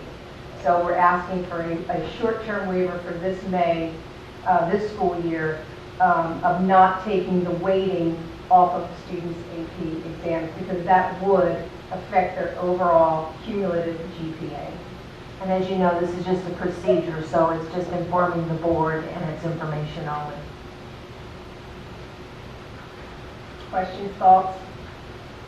I support it. I think I remember Mr. Johnson talking about, it's the last meeting we had, talking about the block scheduling and how important it was for these exact 2 reasons you have in here to make sure that AP is a year-long thing. So I support I know it's just for information, but not penalizing a student because the course was just offered for 1 semester. Thank you. But I'm just one person. You can sit down. I don't know how anybody else feels. Yeah, I mean, I'm in support of it. I don't see any issues with it, so I agree. Okay, thank you, I appreciate that. Yeah, thank you. Okay, the next item on the agenda was actually the KCPS policy JLD concussion, and I had asked to have this put on the agenda only because obviously I've been doing a lot of researching, and I noticed that the date on our policy was adopted on November 7th, 2011, and I know that there was some made changes May 21st, 2013. So I'm just asking that we go back and just kind of look at it just to make sure that because as I look through the various school systems, Talbot, Carroll County, Allegheny, Anne Arundel, they were all pretty consistent, and there were some differences. So I just wanted to make sure that we go back, we look at the policy, and that we're just all lined up accordingly, because we had November 7th, 11, and there were changes presented in late of February of 2012, and then adopted May 21st, 2013, and that's COMAR 13A.06.08. So just when we have a moment to do that. And the only other question I have is that there is very clear, and I have examples on return to sport protocol questionnaires and like follow-ups and stuff, and I just want to make sure that if we don't have that we kind of codify that and make sure that there's a process in place, kind of checking the boxes. Some are more thorough and detailed on kind of checking the boxes, others are not. So I would just ask that we, just kind of take a look at that and see where we are. So that's all I wanted to bring up on code JLD. So by I guess my question is by next monthly meeting for a revised copy with changes, and then by to approval, I guess, changes, is that what? Well, we have a process, right? So it's going to be It's reviewed gonna and be a presented few months, to yeah. us, and then come through. I would just ask that we take a look. I mean, it could be nothing, but I just from looking at it and kind of seeing how the different school systems handle it, I just want to make sure that we're kind of tying up loose ends if there is anything to be tied up. I mean, November 7th of 2011, it's a ways back, so that's all I had, unless there's any questions. Okay. Thank you. Thank you. The next portion on the agenda is public participation. Ms. Manley, do we have any? You do not. Okay. So the next to last item on the agenda is the notification of our next meeting. The next meeting of the Board of Education of Kent County will be a public budget hearing on April 26, 2021 at 5:30 p.m. The next regularly scheduled meeting of the Board of Education will be held on May 10, 2021, beginning at 5:30 p.m. with the open session. Open session will be immediately followed by the board members going into closed session. The open session will resume at 6:30 p.m. Both meetings will be located here at the administrative building in the boardroom located at 5608 Boundary Avenue, Rock Hall, Maryland 21661. The last item on the agenda for this evening is that the administration is recommending approval to adjourn this meeting. I have one question. Do we want to announce the date and location of the retreat in May? Can you do that? Yeah. It'll be May, we announced it at the last meeting, but it's May 15th, and it's at Sumner Hall. And we would certainly note that on the May 10th meeting. Okay, administration is recommending approval to adjourn the meeting. Do we have a motion to do so? A motion by Mr. Johnson. Do we have a second? Second. Second by Dr. Costa. Any questions? Other comments? Hearing none, we'll call for the vote. All those in favor? Aye. Opposed? I think we should stay longer because, you know, Mr. Silver's last meeting. Mr. Silver, the vote passes. The meeting is adjourned. Good night, everyone.